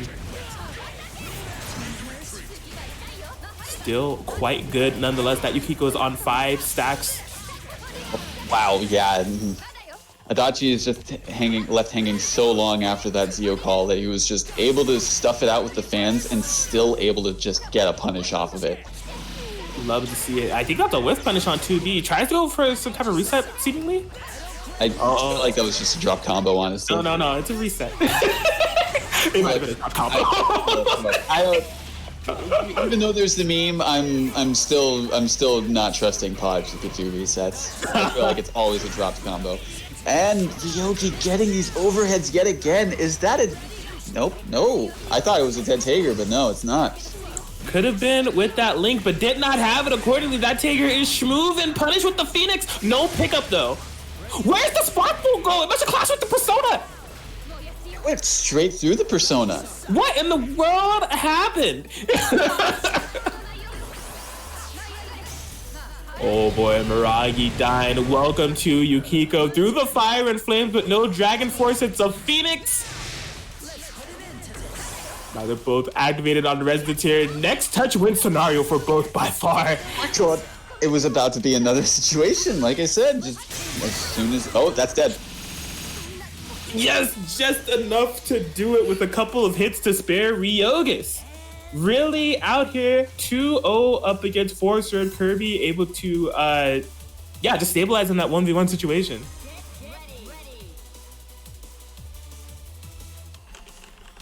And man, I think, historians to this day are trying to locate where Taker Spark Bolt went. I mean, it was some time ago, but it's just no one can figure out where that Taker Spark Bolt disappeared into the void. Not making contact with Narukami for sure. Wow, that was a very... Man, I didn't even see that sledgehammer, honestly. That was ridiculous. Quite cheeky. This is deja vu. We saw Podge get this same exact type of situation in the last match. 5 stacks on Yukiko, keeping this offense going. Got hit low, Ryogus. Low on this Narukami. Be careful. Oh, he's dead. He's out of here. That's curtains. Confirm with the Spark Bolt? Yes, sir. Where are we going with it? Okay. Going nowhere, but still able to kill off the Narukami with that. So, I mean, it's still doable. I've seen him do... Oh, not able to confirm off of that. Unfortunate. Oh, still just getting stuffed out constantly by these fans. This is looking super rough. Yes, he really needs to find a hit here. And I mean, the Yukiko is more valuable. Podge recognizing that, tagging in the Taker for now. Be a meat show for me for a couple seconds, please. Another Phoenix call. Add insult to injury. She's at 6 stacks. Getting a hit on Taker. Pretty good to start some momentum, but still a super tall mountain to climb. Yeah, you see Ryogus trying everything to open up Podge here. Podge just staying patient, finding the proper time to counter poke. You could have just done cross raid. I mean, that almost ended really bad. Ryogus definitely did wake up 5A. If he had mistimed that meaty, man. Because that hit both characters. Yes. So if that didn't trade, that would have actually been just very, very problematic for Podge. Like I said, he could have just done cross raid. That could have killed. It was, unfortunate, but he's keeping it together. Look, he has to make those reverse 3-0 comebacks. So, right there, the no conversions didn't ail him much. But let's see if he can carry it over to the rest of the set. Right now, starting out in familiar territory, Ryoga starting out strong with this offense. What a cross-up.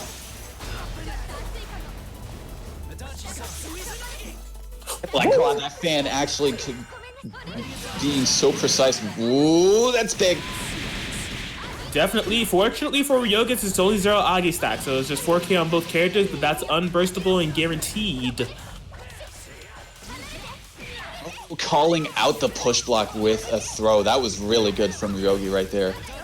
I like it. Good stuff. The TRM forced sandwich jumps the active switch, and we're baiting the burst. We cash it out right here. I can feel it. That should be a dead character if he doesn't screw this up. I'm watching. Okay, that is absolutely a dead Taker. Oh no, he wasn't able to call out the Narukami because it was still out with the assist. Yeah, I don't know if that was something he intentionally wanted to do there for like max damage, but definitely did not result in a dead Taker, but this is a good snipe on Yukiko. Ooh, and the setup, it's a low cross slash, and she's dead. Well, the problem anchor is gone. It's just this Taker that has to be dealt with for now. 5 BBs, he's in. Oh boy. Ryogi just trying to find anything to seal the deal with the clutch active swap to make the DP whiff on his active character, and Ryogus will be taking it 3-1 over FourSwordKirby.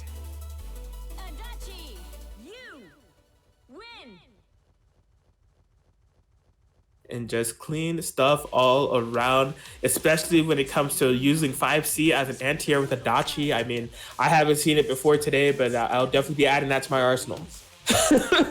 Goodness.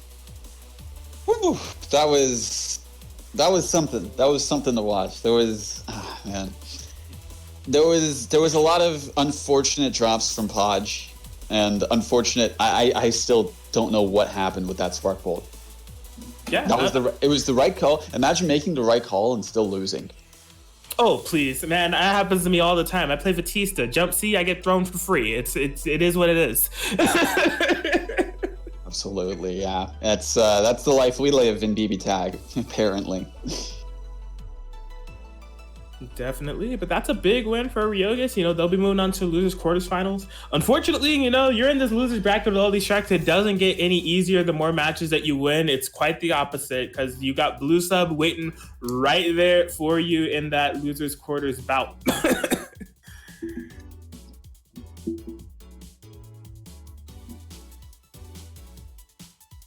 But yeah, we're settling in here. We've made it to top 6. Just figuring out this loser side, as we just stated. Bluesub versus Ryogus is on one side of that. The winner will be moving on to fight the other match that we have on the other end, Lord Host of Dong versus Raiden.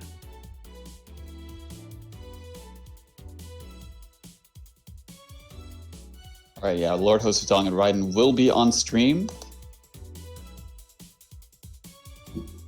Very cool. Looking forward to seeing these two play. The interesting thing, depending on how much you know about this, SoCal community beyond this year and everything, these two used to play the same comp. The Raiden, formerly a Ragna Hyde player, in a time where we had seemingly a million Ragna Hyde players. There's a lot of people that just played that team, but Raiden and Yosuke were definitely two of them. So, absolutely, yeah. In terms of Yosuke, Lord Host of Dawn, that is the only team that we've kind of seen him on throughout the entirety of this game, literally since day 0. But Raiden, as we mentioned earlier, has been switching around their characters as of late. They switched to Seth Hyde after playing Ragna Hyde, but now, we've seen them threaten the Akihiko Ruby. That Mika Carmine has been an absolute terror and a really pleasure to watch. I really enjoy watching Raiden's Mika, but just saying that to say it'll be interesting to see what he pulls out in this matchup.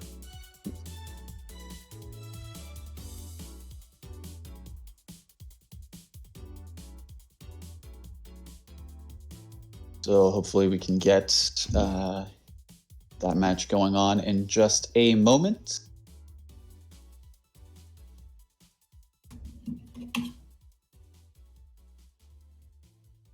But yeah, we are making our way through. We are getting to the end, folks, but there's still time. If you like what you see and you want us to help support the players, there's still time to make a contribution to the match arena. As you can see, the link is there in the Twitch chat, and you can go there. It's not the same, unfortunately, as the usual Wednesday Night Fights match arenas. No codes or marketplace currently. Hopefully, by next time, we will be able to have those features available to you. But for now, any sort of direct contribution is greatly appreciated to, help support the players and help support, have more of these sorts of Parsec tournaments happen in the future. Absolutely. And just a thank you to everybody that has donated so far. Pretty sick to see that we've gotten to that $80 pot. Like I said, everybody in this call appreciates it, and I'm sure the players appreciate it as well. And yeah, just a fantastic tournament that we've been having here at CloudBurst so far, episode 0, inaugural one. And it's been a good one for the books. I'm looking forward to future installments. Absolutely. Same here.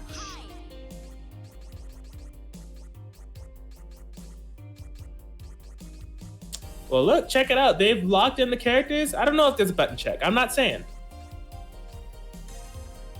No idea. I'm going to say there's going to be one. There's going to be a button check. I'm a gambling man. This is exactly how I am with gacha. I'm like, I don't need to roll. And then 5 seconds later, I need to roll. There's going to be a button check. There's always been one. So just, following the pattern. You're not playing for realsies right now. Don't worry about saying anything right now cheap. It's not a match. Are you sure about that? Yeah. Yeah, it looks like they're just jumping straight into it. 6. Good job. Oh boy. Yosuke dropping that combo, matching the 4A. Nobody's home. I mean, that's how it is. That button's good, but unfortunately it whiffs on crouching characters and all short characters standing up too. It's hilarious. Ooh. All right, so I mean, currently, yeah, nobody really having an edge over anybody currently. I mean, it's both characters are actually at even health bars, and I mean, even with this combo happening, it's still a close game. Definitely, they've just really been trading interactions in the new. Tries to jump C to bait that 5B. Love the presence of mind. Unfortunately, just a little bit too high to get a positive result off of that. Yeah, the patience game from both of these players has been definitely a sight to see. Just going to be going into the Pelt Bringer corner carry. The Okie Dokes techs out of the corner. Does a cross combo available. And we bait that burst too. Could be a dead high. Oh? No, not able to get a super off on that exchange. And the orb. Everybody forgot about the orb except for Raiden, completely ready for it. DP bait. And yeah, what was looking like a tug of war looks like that rope has been completely pulled in terms of Raiden's favor as they're getting that game 1. Like, yeah, it was really just one good exchange that he needed in order to capitalize off of and continue to get the momentum. And that's, yeah, he was able to maintain that and not really let Yosuke get anything back. Definitely. See if they're able to push forward with that momentum. Just, going defensive on the round start, letting the 5A whiff. Oh, but that one's making contact, forcing an instant burst. Ooh, okay, yeah, that was good, Carl, doing the projectile to stop Yosuke from really getting any more damage on Seth without really risking too much from his point character. Oh, best move in the game, cracking that defense of Raiden. I honestly didn't even see the Gauntlet Hades come out. Just that fast. Well, also, there was just so much on screen that it was, like, pretty much obscured. True. I mean, he has 2 red characters, and Gauntlet Hades is inherently red. It should be banned. I mean, hey, dude, I'm colorblind in some cases, too, so that's even doubly worse for me. Oh, man. And you play Ragna? It all makes sense. All right, man, the corner situation here. This is the thing with Yosuke. When he activates the cross combo, he's not always necessarily looking for a hit. The amount of chip damage this team can implement is super threatening, and that is why we saw the hit there off of just a 2C. Raiden possibly trying to get out of that situation. Tension builds. He breaks the character. He's ready for it. You're down. 2v1 situation. Oh, boy. What even hit? I don't know, but he wasn't able to actually capitalize fully off of those 2 hits, so unfortunately not able to get a kill off of Seth, and that is going to be a dead Hyde. Res level 4, so, Astral is on deck. Actually, no, wait, no, he's only got 2 seconds. Never mind, I was looking at the wrong meter. Yeah, I definitely ran out of time. This is actually pretty tough for Raiden. They got to get like 3 pretty big hits, and that's not even factoring in Ragna's resonance that could turn from 3 to 6 instantaneously. Wow, what a grab right after that. So, as you said, yeah, it's just 2 or 3 hits, and this first one's really big, really getting that good position, that Oki situation too.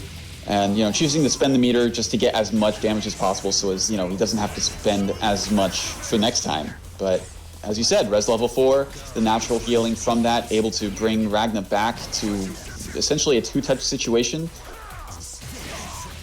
Yeah. Oh, wow! Almost. Oh no!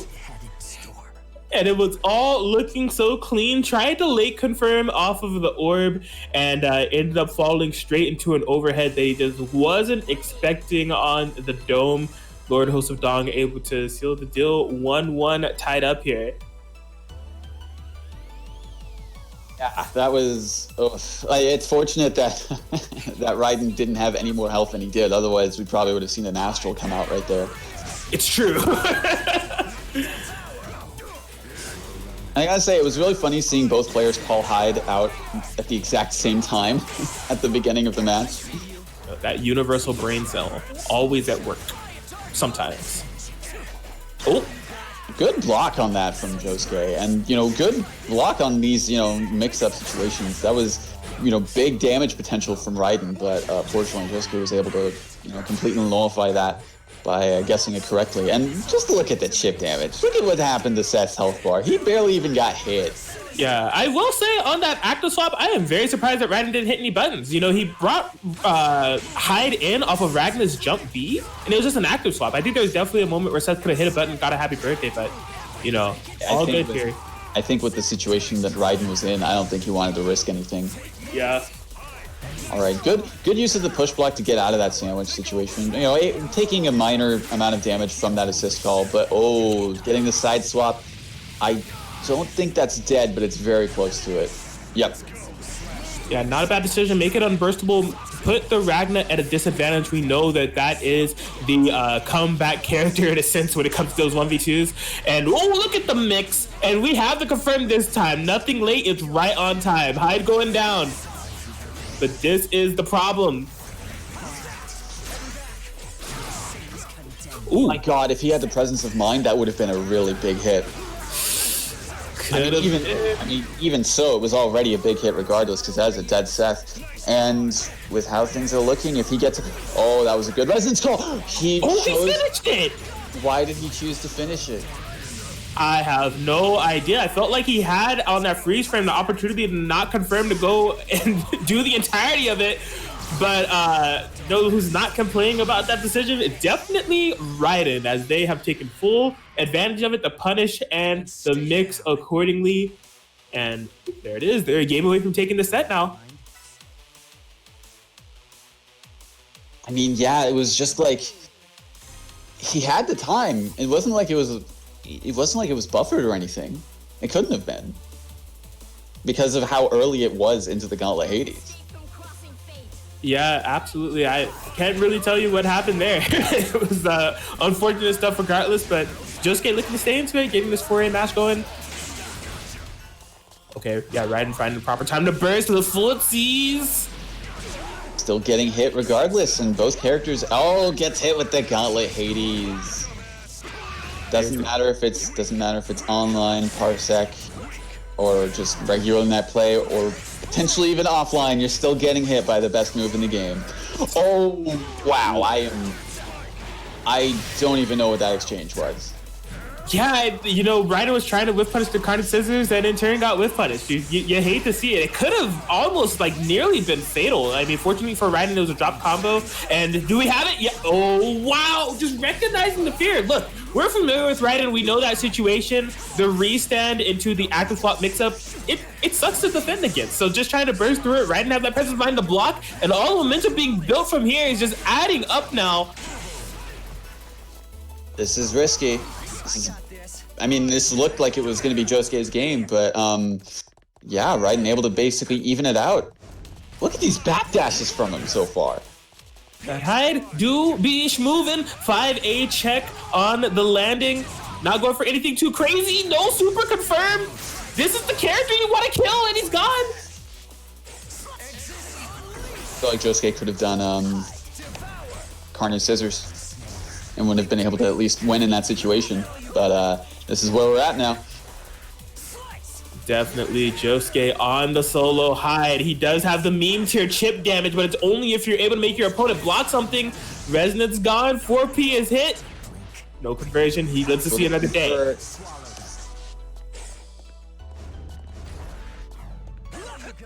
Oh boy. Look at this neutral. Gets him with the anti-air. That should be dead. Yep, absolutely able to get the confirm, and that is going to be the set going to Raiden.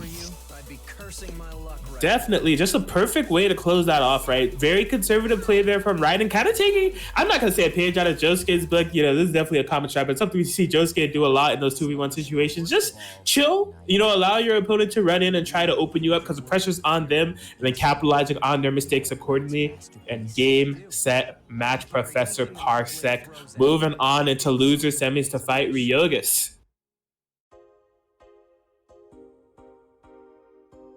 Yep, and that is going to be finalizing our top 4 for this bracket. In winner's side, we have YoFavScrub versus Monkey 4012, and in losers semis, going in, we have Ryogus and Raiden.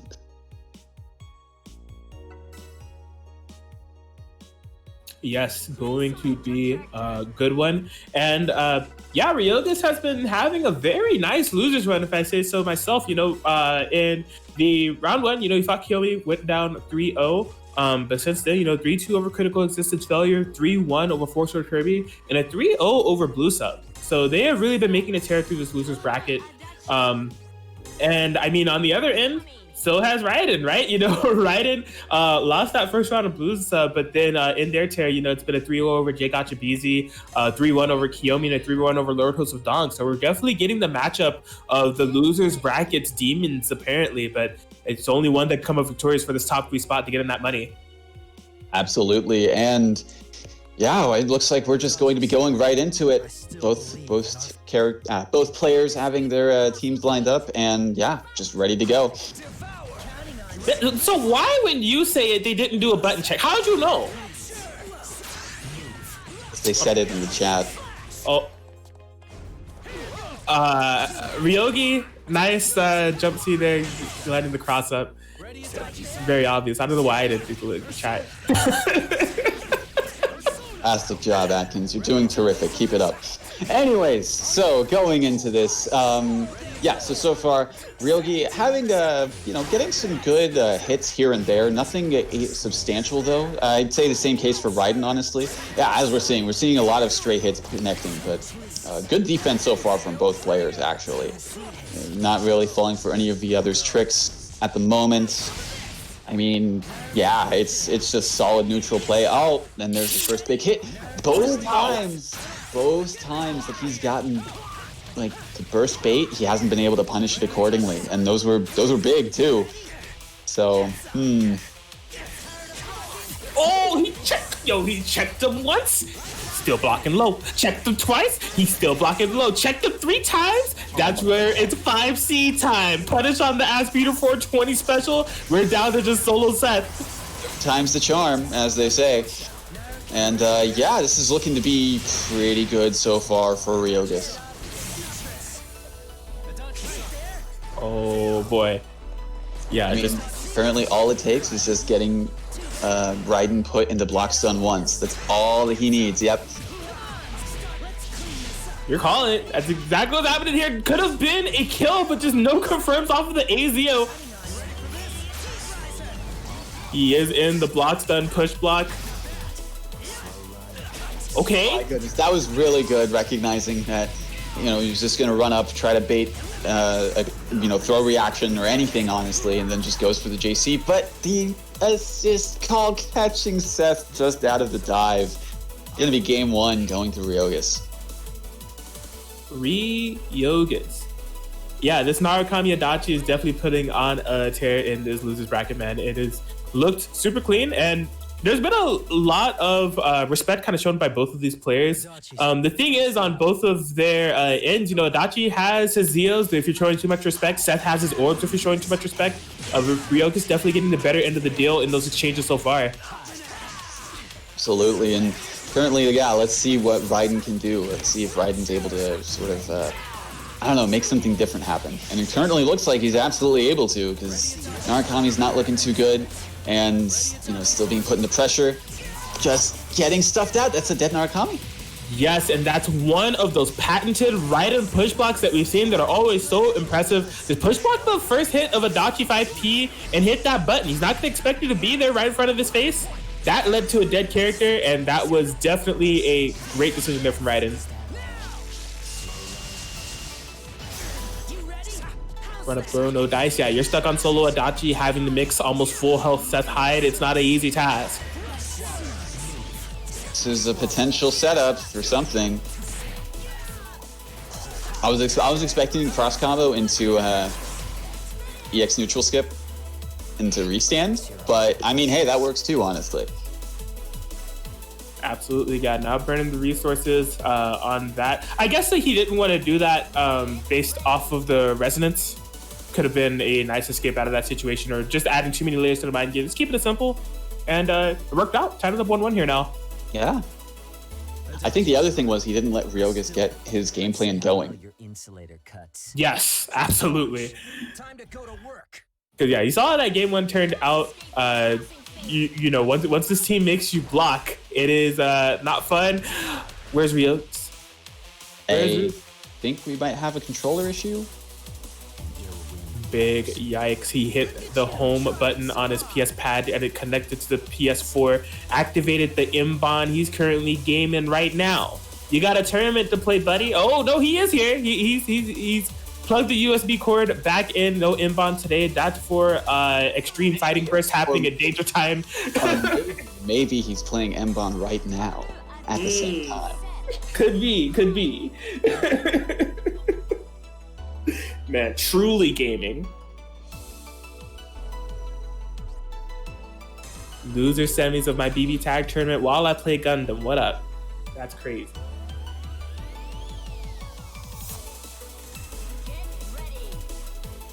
I mean, you know, both games have landing punishes. Both games have, in Ryogi's situation, he does have beams of different types. So, I mean, it works. It checks out. There you go. He's right at home. Let's see how well your insulator cuts. But all right, sit that controller down for now. We got a tournament to play. 1-1 here. Oh. Yeah, he had the sandwich set up, but just had to be mindful of that Seth orb placed above him. Raiden had no worries. Absolutely, and look at that chip damage that was already inflicted on Adachi so far. Yes, this is really looking to be in Raiden's favor so far. Just navigating perfectly throughout these neutrals. Seth orbs, EX neutral skip, right at the tip. Hit my buttons. Oh my gosh.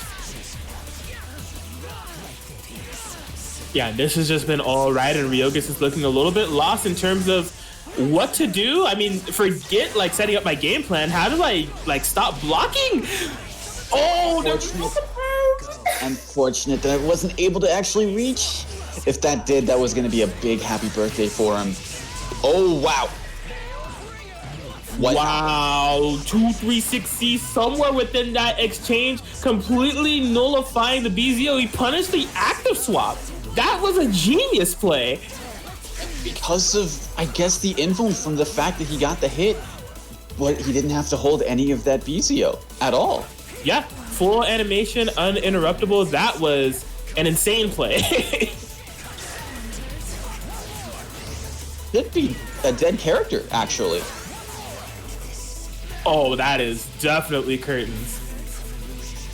This super be doing a ton of damage. Raiden knocking on that top 3 door to replicate the top 3 that we had for the beta tournament. They are a game away from taking it.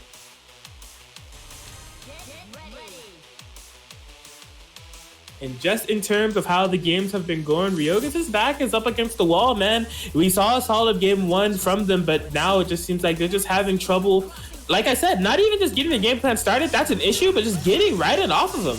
Yeah, he's just been having to burn resources even attempting to do that, and it's like, you know, he hasn't had much return off of it. And look at this defense so far from Raiden, able to just completely just shut down as soon as I say that. Oh no, not able to get a confirm off that. Oh, why did that whiff? I don't know. That's insane. That's unfortunate. Look at this. Look at this damage. What? Oh no. Why did that whiff?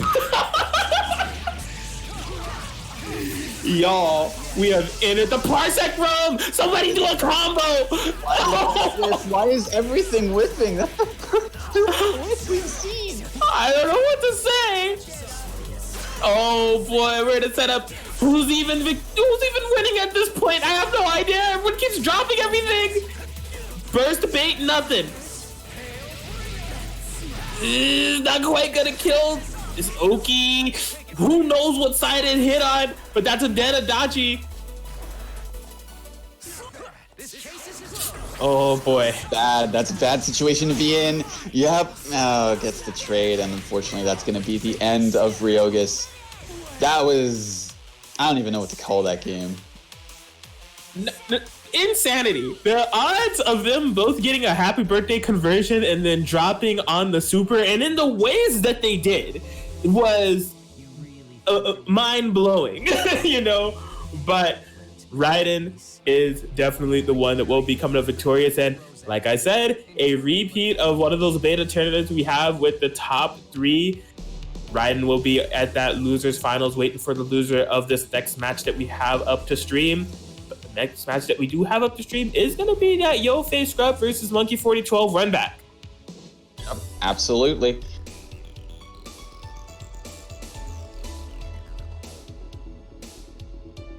What a set. What a tournament all around, and it's winding down. CLOUDBURST has definitely been one for the books, episode 0 and more to come.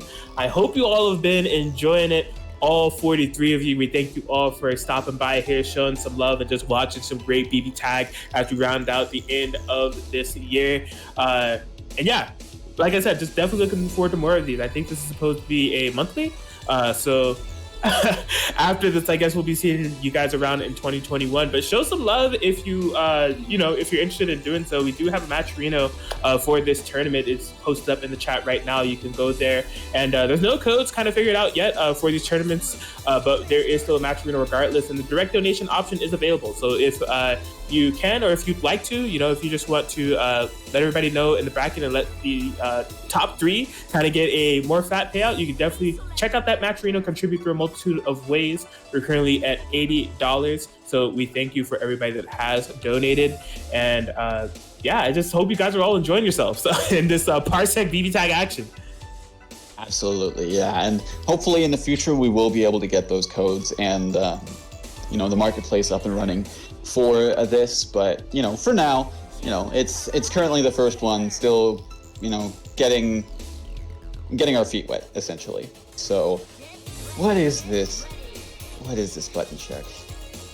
I was hoping that they would both swap the order. So like Scrub picked Tager Jin and Monkey hit Jin Tager, but then they both just switch it. So Scrub has Jin Tager and Monkey has Tager Jin.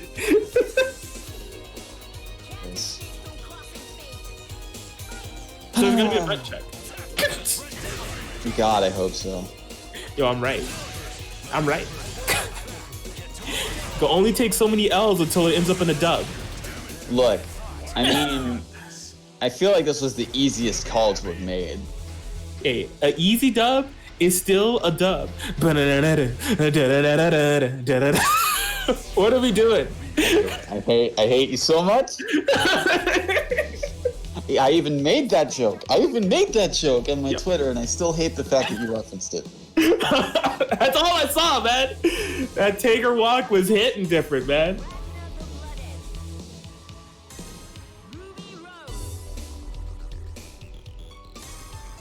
All right, but we are here for realsies teams on the crossfield. What are we picking for this song that we're not going to be able to hear? This epic bout that we play in our head. It's gonna be a Ruby song. It's gonna be Red Like Roses. Oh no, it's gonna be one thing. Okay, I did call that it was a Ruby song though. Un cosa, forma de mute. Valhalla music in the background, but it is all good. YoFavScrub versus Monkey 4012, winners finals.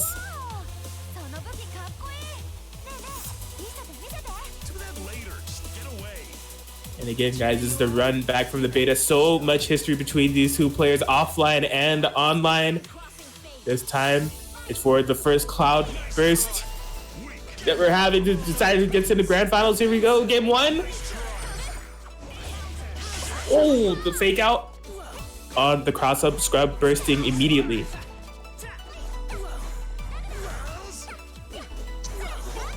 This is I mean, good defense from Monkey so far. But man, this pressure is something else from, oh boy. Backing. Okay, yeah, both off of the 5P, nothing too big off of it, Ruby too far away. Oh man. Ooh, that could have been big. I mean, still able to capitalize though. Not quite going to be dead. Doesn't have the meter for that, unfortunately, for Monkey. But I mean, just getting the Oki situation, not confirming off of it. That could have been a dead character. Oh, good push block, good timing on that. Able to punish the Gauntlet Hades and get back in the corner positioning. Getting low. Empty late dash low, and yeah, we're gonna be punishing the Ruby. I mean, this was definitely for the sake of making sure that he had Ragna to play with last, because either way, a character was dying. Was a good resonance. Oh, super on wake up. Yeah. Ooh. Getting in bad situation. Getting out of there. Wow, that was really good actually. Oh my god, jumping right over the BZO.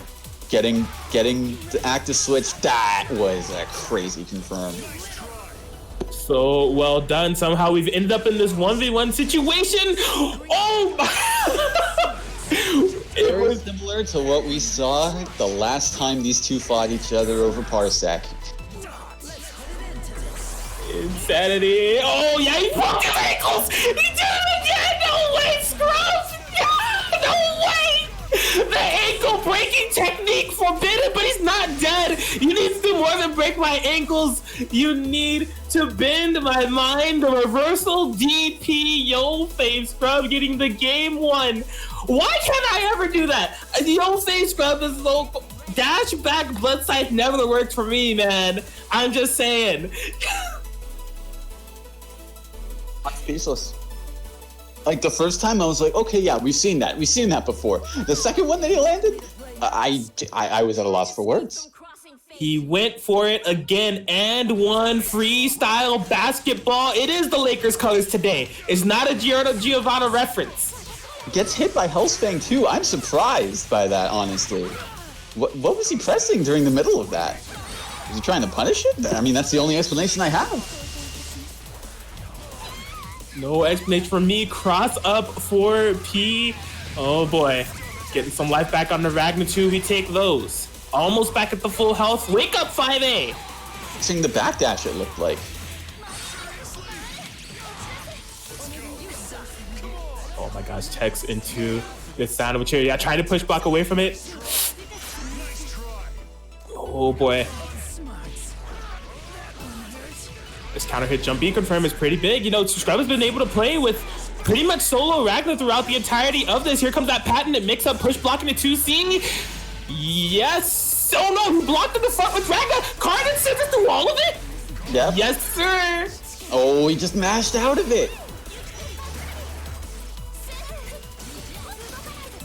Oh my gosh, yes, and it's just another 2v1 situation, this time with the Yumi frontlining. That resonance is being drained with this Ruby conversion. It's a drop or is it a setup? Oh, whiff punishes with the Ragna 4P and YoFavScrub going up 2-0 in his winner's final set. I mean, Scrub has just been completely on point. I think that was an excellent call by doing the Carnage Scissors against that DHC, because it was just like, it kind of looked like he was going to be pressing like a button.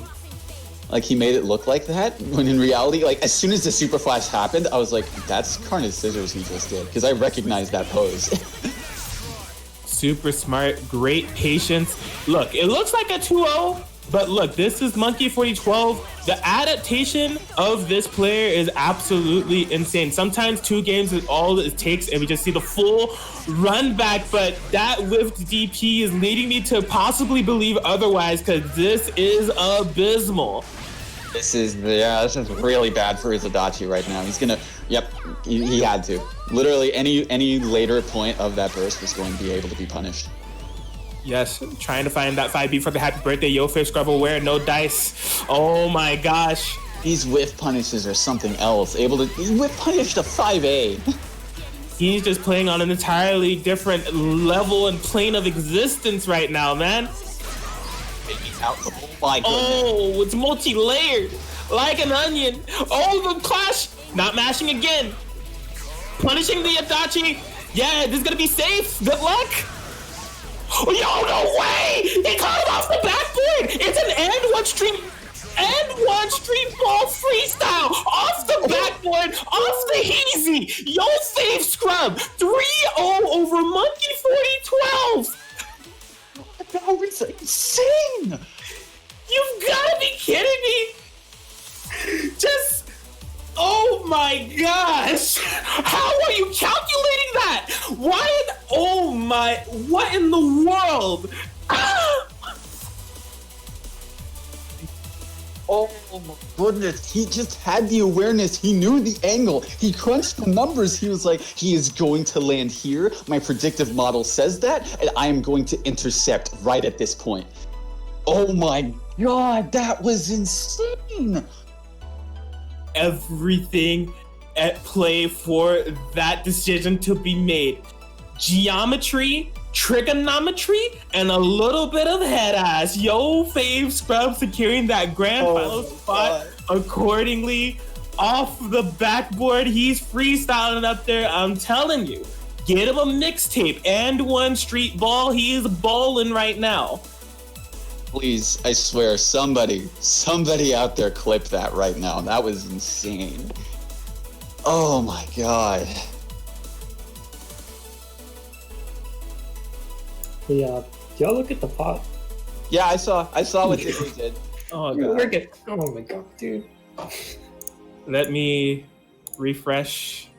And if I wasn't having enough of a heart attack, we have to, of course, give a big thanks to Diddley for blessing this pot. We've moved up to $300, seemingly out of nowhere, except it's not out of nowhere. Diddley, thank you for this kind generosity and donation.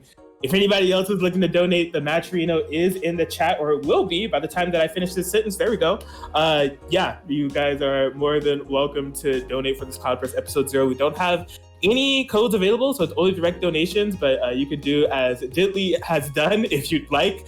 I mean, you don't need to go that crazy with it. You don't, but it's very much appreciated. Oh my god.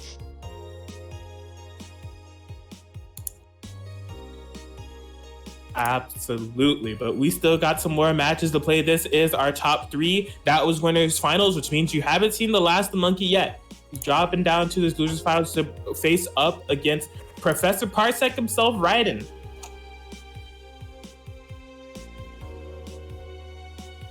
Yeah, this is I mean, these two have been basically training buddies for a while. So Monkey definitely knows a lot of Raiden's tricks, especially with these restands that he's capable of, and a lot of the mix-up pressure that Raiden has. Raiden is also aware of a lot of what Monkey has in store as well. So this will be interesting to see sort of like an I know that you know what I know situation going on.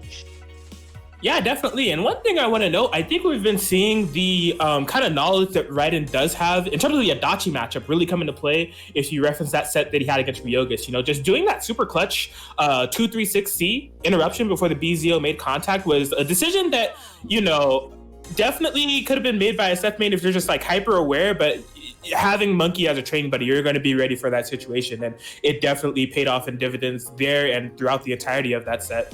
And I think that these two have definitely met up in every iteration of this tournament we've had so far. This is episode 0, but we had 2 betas. They definitely played during those. So not to be stated enough how much matchup history is going on here.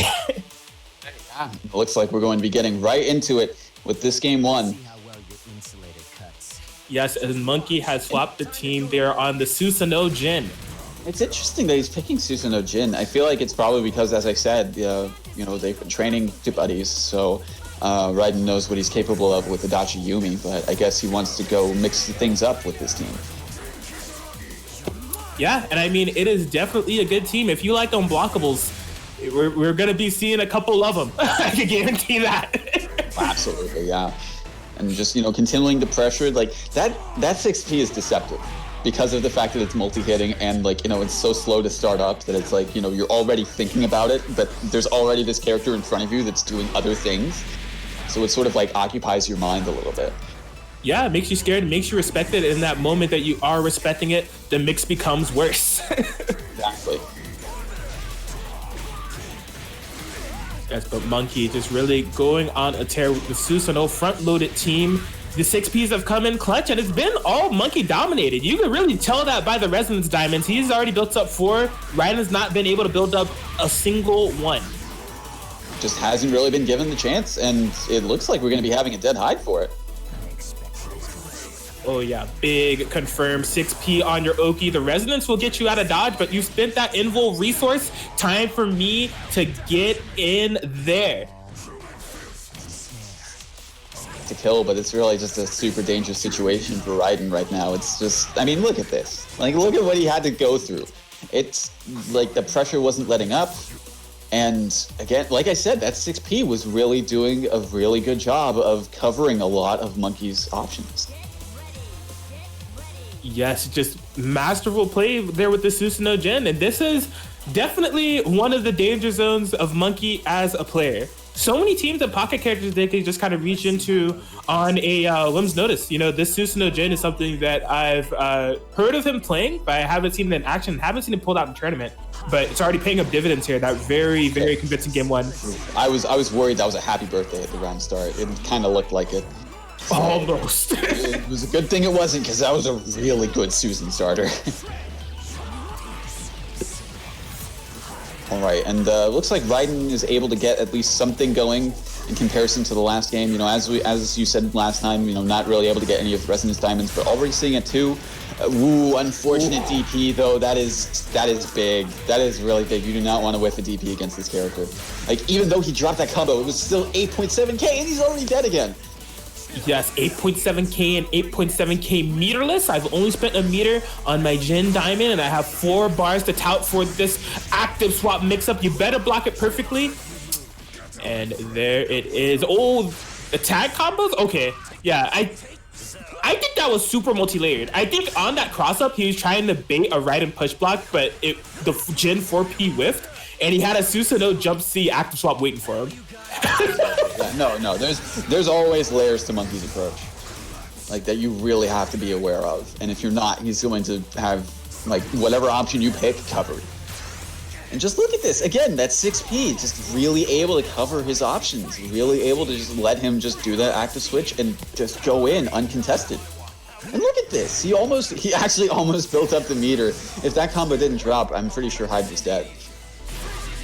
Definitely hits him with that 5C. We're still going. Ooh, the frame trap with my DP. Please don't hit a button. And Monkey 4012 trying to make quick work of this losers finals. Wants to get back into that grand final spot. Wants that run back against Scrub. My teams are locked in. Where are you going, Professor Parsec? Or could it be the return? It is. Yep, it looks like it. The return of the Carmine and the Mika XDs in the chat, because we are definitely going to be laughing if we see any of the crazy stuff that this team can implement. But in terms of what you need to do in order to make this comeback, you need to stop Monkey, who's looking like he is like just fully focused on getting back into that grand final spot. Yeah, it's. Oh, hopefully Raiden's able to get something going, because these past 2 games, it really was like, outside of like the very beginning of that second game, he really was just continuously locked down, and unfortunate. Good for Raiden, it was just 6k, because that could have been a lot worse. That was an interesting interaction. I think he was making on the 6P, like, covering him, but it ended up dissipating somehow. Yeah, I don't know what exactly transpired there, but I mean, and it was a neutral situation, it looked like. Insanity. Oh! Wait, did he get pushed into the assist and still grab? Yeah, you can combo into that throw. Okay, alright. Yeah. I'm not used to comboable.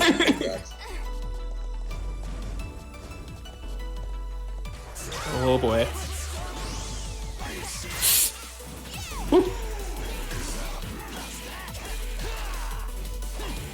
Yeah, so this Carmine Mika pick definitely working out after stabilizing from that potential happy birthday. Oh, okay, yeah, just blocking through the system, but there's a 6P behind. That's where things get scary. Wow, up for the tag and an instant burst. Yes, it's Mika missiling above all of it. Don't set up another 6P, sir. I am in the skies. Oh my gosh. Yeah, this monkey pressure and presence has been building over the last couple of seconds. Raiden, although he's been... The defense has been perfect. He's been using a lot of resources to get out of these situations. Gets the throw, but no conversion. Ooh, it crossed up! But no conversion again. The Susanoo is still living to see the light of day, and he's out of there. Save his life. Rampage time activated. Long have we awaited. Oh, this is looking tense. I mean, really, it's down to the wire for everybody involved, honestly. No, that's not enough. Not quite. Oh, the clash! Oh, she was still recovering off of that lifty P, and Mika's going down. It's just a solo Carmine. Raiden needs to make something happen, enforcing the block stun for the safe resonance.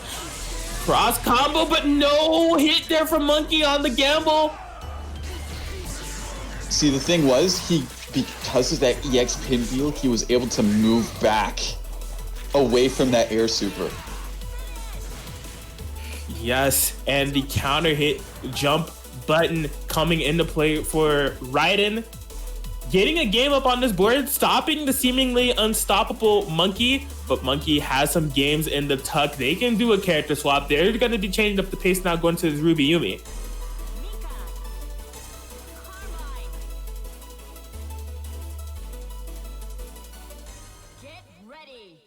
Yeah, as like, you know, Raiden's locked into this team.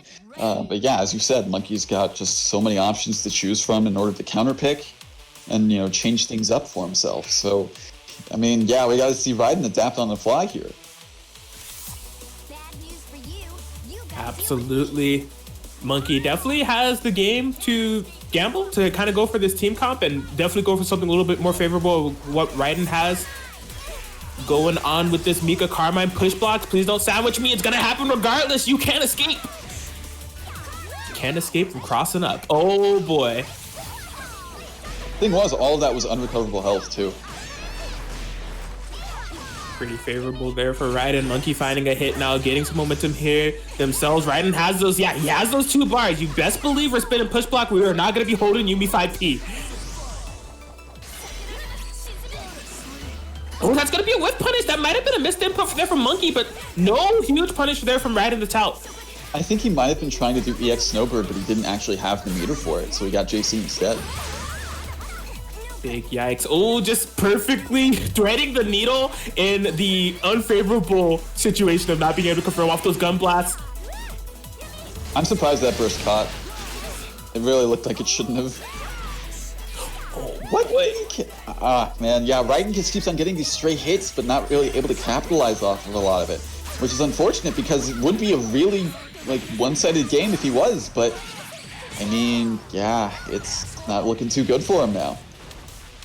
Yeah, and when it comes to capitalization, that's definitely something when it comes to Monkey you don't have to question. If he gets that hit, he's going to be spending the cash if he needs to. The combos will be on deck. Mika missed out all the way, but again, these stray hits are not leading into big enough damage. They really aren't, and that's what's costing Raiden this match currently. This is not looking great. This is not quite dead, but it's going to be very close. Oh, still able to get the the overhead, and that's going to be it. That will definitely be the game. Monkey 40-12. Prep time means that the man is undefeated. They got the 3-1 victory over Raiden. They'll be moving back into that grand final spot for the run back against YoFavScrub.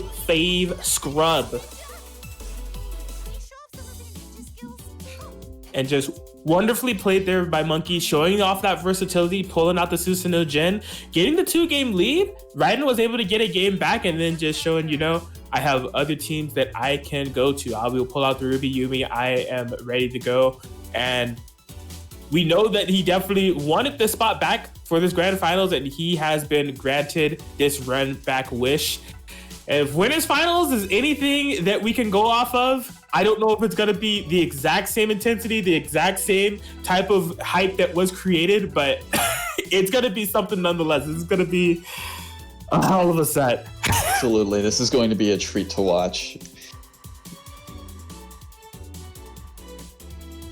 Well, look, they're getting it together, buttons and all, connections and all. We're trying to get this grand final started for you guys, but this is going to be the last set, or a couple of sets if there's a reset that we have for Cloudburst Episode 0. It's been a good one, not over yet, which means that the match readout is not closed yet. If you want to do a donation, be sure to check out that link that's in the chat right now. Currently we are sitting at that 300, which I would say is a nice thing to divvy up between 3 players. But if you just want to show some love, if you've been enjoying yourself watching Cloudburst Episode 0, be sure to check out that match arena and donate accordingly. All donations are absolutely appreciated. And I mean, I guess, look, I just have to, based on the amount of the donation, just shout out to Diddley again for this insane donation. We truly appreciate you.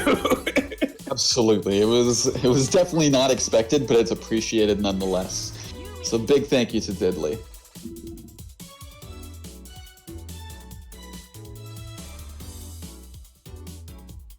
All right.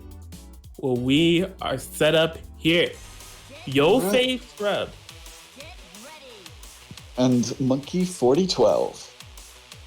Ready to go in this grand final set. Cloudburst Episode 0. Run back from the beta tournaments. These two have been here from the beginning of the beginning. This is the beginning. They were here since the beginning of the beginning. OG SoCal natives, here we go. The start with counter hit air JB. Goodness gracious, these have such confidence with these air trades. Definitely. Oh my gosh, unfortunately, push blocks right back into the Ragna scrub. With these conversions off of the gun blast assist, this is insane. I don't know. On a whole nother level, no 5B with punish. Unfortunately, got caught by the 2C. He wasn't ready. Did not expect that to hit, but the pressure's still going. Low overhead. Low overhead. Where are we going? That's 5 bars on deck. This Adachi is dying, man. Blue life bars on that man's side. A Yumi coming in with a level 2 resonance. Oh, he didn't believe. He didn't believe in the hit, and he got hit by the 5P. That was a quick game 1. Scrub was just cleaning house. Absolute insanity here from YoFavScrub. Look, I was alluding to that winners final set that we saw. It was kind of the same tune, but I just didn't know if it was going the same pace. It's looking to be even more dominating here. Monkey really needs to find a way out of this. Just walking up the presence. 5B. This man, I gotta say, does Scrub play Fallout? Because he's definitely got the terrifying presence perk down right now. Jeez, look at this. Call it Hades. Come on, best move in the game. This man is just having no fear in his options. Whew, okay. And okay, Monkey's sort of like bringing it back. He's DP shutting out that option, but still just getting hit by the 2C. I think he was expecting some sort of cross-up situation. Yeah, I mean, it's a 4-way guess, right? It's going to be the 2C, active swap, Gauntlet Hades with the active swap. Oh, no! That could have been really bad. That could have been dead. That could have been. Oh, what? Wow. Oh, no, what a drop. Combo, but hiding the 2A in there. This is definitely the inch and opening that Monkey has been looking for. Yeah, activating the cross combo late. Scrub doing the same. There's too many characters to keep track of on the screen right now. No conversion off the jump B. Oh, and there we go. Monkey able to get a kill on this Ragna. The tick throw. Watch your toes, playa. 1v1. This is insane. Get him low. Just gets him low. That's all he needed to do. And that's it. Game 2, going to Scrub. Even though he lost the character, he was still just yeah, I'm just going to keep going in. I will never stop going in. He's unfazed even throughout the mistakes, just picking it all up together. He's YoFavScrub, currently 5-0 in the matter of all the games that he's played with Monkey within this tournament. And speaking of the tournament, he's on tournament point. He's one game away from winning the inaugural Cloudburst Episode 0 here. All right, still gets the punish on Adachi. I mean, he's just had so much confidence in these options. Look at the stagger pressure. Able to get that, able to catch him mashing, and just, you know, get the good combo. Unfortunate drop at the end, but still got almost 8K off of it. He's mixing up so well. His decision-making has just been out of this world. That 6P sniping from what had to have been the max range. Again, another solid opening for Monkey. Just needs to have it equal some games. This is a good start, though. 10K on this Ragna. What an air trade. Able to like, sort of, man, just what happened? He got the hit on the Yumi, recognized that Monkey was going to threaten to run up and save the character. He said, actually, I'm gonna just use this opportunity to set up a cross-up, player. We're still going in. YoFavScrub. Almost continuously, almost every point. Whoa, that DP just barely getting the Yumi. He put himself into the sandwich. Okay, wasn't ready for the burst, though. What a counter. It's an anti-air 2A. Something insane. Scrub this decision making. Oh boy, yeah, keeping this. Okay, just out of range of that 2C active swap. Yeah. Honestly, if he wasn't out of range of that, he would have been hit.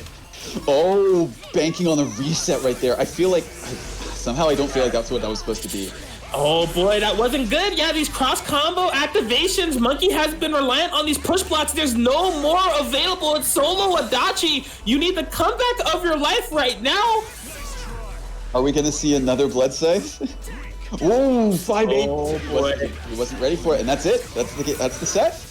The boot to seal it. YoFavScrub. He is definitely in the clouds above all us mere mortals and existential being as he has secured the bag. Cloudburst Episode 0 champion YoFavScrub coming up victorious with a 3-0 victory over Monkey 40-12. I gotta say, that was just absolutely insane the way he was able to just get those conversions off of the straight gun blast assists in the beginning of it. That was the way that paved the way for the rest of the set, honestly. You could tell how focused he was just by getting those. And it just continuously snowballed. Even though he was, you know, he lost a character in that game too, it was like, okay, still gonna go in. What are you gonna do to stop me? Nothing. Yeah. It was just such well played offense, always being on the offensive, threatening these like cross combo active swap scenarios. The neutral is so clean, and even though Monkey had the clutch defense, we saw especially in that last game really relying on a lot of that push block to nullify a lot of that mix. But even no matter like the resources that Scrub has on deck, just able to make those proper reads to just put Monkey right back in those situations, forcing mistakes and just playing immaculately throughout this Cloudburst that we've had. And he'll be taking the tournament top 3 round out, you know. Raiden in 3rd place, Monkey in 2nd, and YoFavScrub in 1st. What a tournament, man. My goodness, that was definitely a great way to start out this series. Just very fine play from everyone involved. Really good sets. Like, you know, we even started out with Raiden versus Bluesub. Like, that was a set to really get the ball rolling for the rest of the tournament, and closing it out with YoFavScrub versus Monkey. Again, fantastic work to everybody, like everybody involved. Good work to the players, like for really putting out some of their best. And congratulations to YoFavScrub for taking 1st place in this inaugural Cloudburst tournament. Absolutely, it was one for the books. And it's only the beginning. Episode 0 BBTAG Parsec Tournament Cloudburst. You know, this was the one for December. I believe it's going to be a monthly. So gonna be refining some things. You know, we will be seeing you guys next month. I hope that you all enjoyed it. There is a Matcherino. If you haven't donated already, I don't know when it's being closed. You may be running out of time, so if you do want to support the players, you can feel free to donate there. But I mean, just thank yous all around. You know, thank you to twitch.tv/ready30 for putting on this fantastic stream for our viewing pleasure. Master Chief for commentating with me. It's always a blast. And TOing as well. And then, of course, Professor Parsec himself, Raiden, the one who has birthed this fantastic Parsec tournament series that we've had. Also, amazing player, you know, having some great matches here for our viewing pleasure all around. And this has been a memorable one, man. This has been a very, very good tournament. I look forward to more installations of this. Absolutely, no doubt about that. This is, like, as I've said plenty of times, this was just like fantastic play from everybody that we've seen on stream and everybody that was off stream as well, I'm sure. So good stuff to everybody who participated, and thank you very much to the people at home who've been watching. Glad that you've decided to join us this Friday evening, and join us in watching some really, really hype sets being played tonight.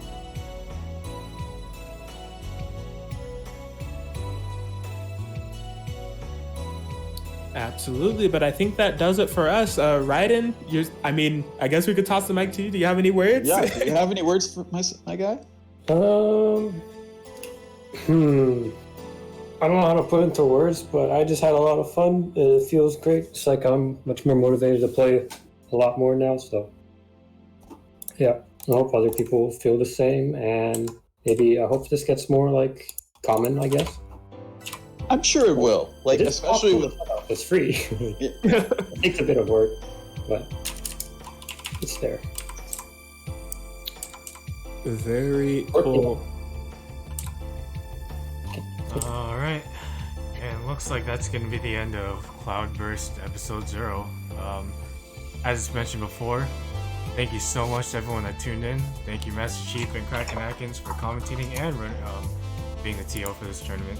And no thank you problem for at all. Raiden for giving us the opportunity to host these tournaments and bring Parsec to BBTAG. Yeah, also, wouldn't be possible without you guys helping, so much appreciated. And it's definitely good to be a part of these. Definitely good to help support the scene in any way, shape, or form. And Parsec, hopefully, be setting a new standard for online tournaments for BBTAG in the future. So definitely hoping this gets the ball rolling on that. Yeah.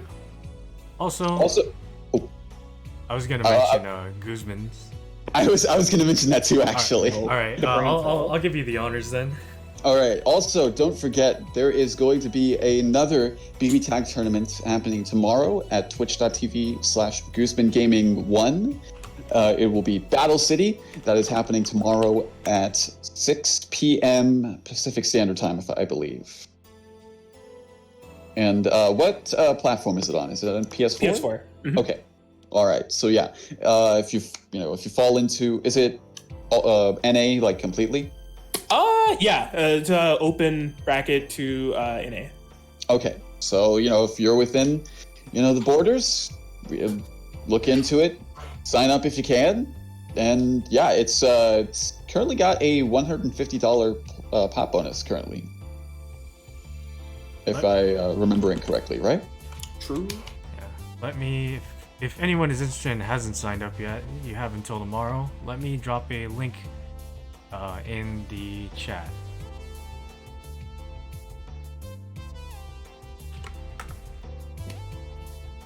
There it is. Definitely join the Discord. Sign up if you haven't already. Support that Matcherino as well. And enjoy a weekend of BBTAG action. Cloudburst today, Battle Stage tomorrow. Just non-stop BBTAG hype all around. Going strong for the end of 2020, and you best believe we'll carry the momentum into 2021. But I think that's all that we have for now. E30, if you want to send us off. Yep. So thanks again, everyone, for tuning in. I'll keep it short this time, but Cloudburst, WNF, it doesn't matter. We do the same thing here as we close out. So, as always, stay safe, stay beautiful, drink your water, but most importantly, shout out Shout to out Bird to Gang. Bird Gang. Have a good night, everyone.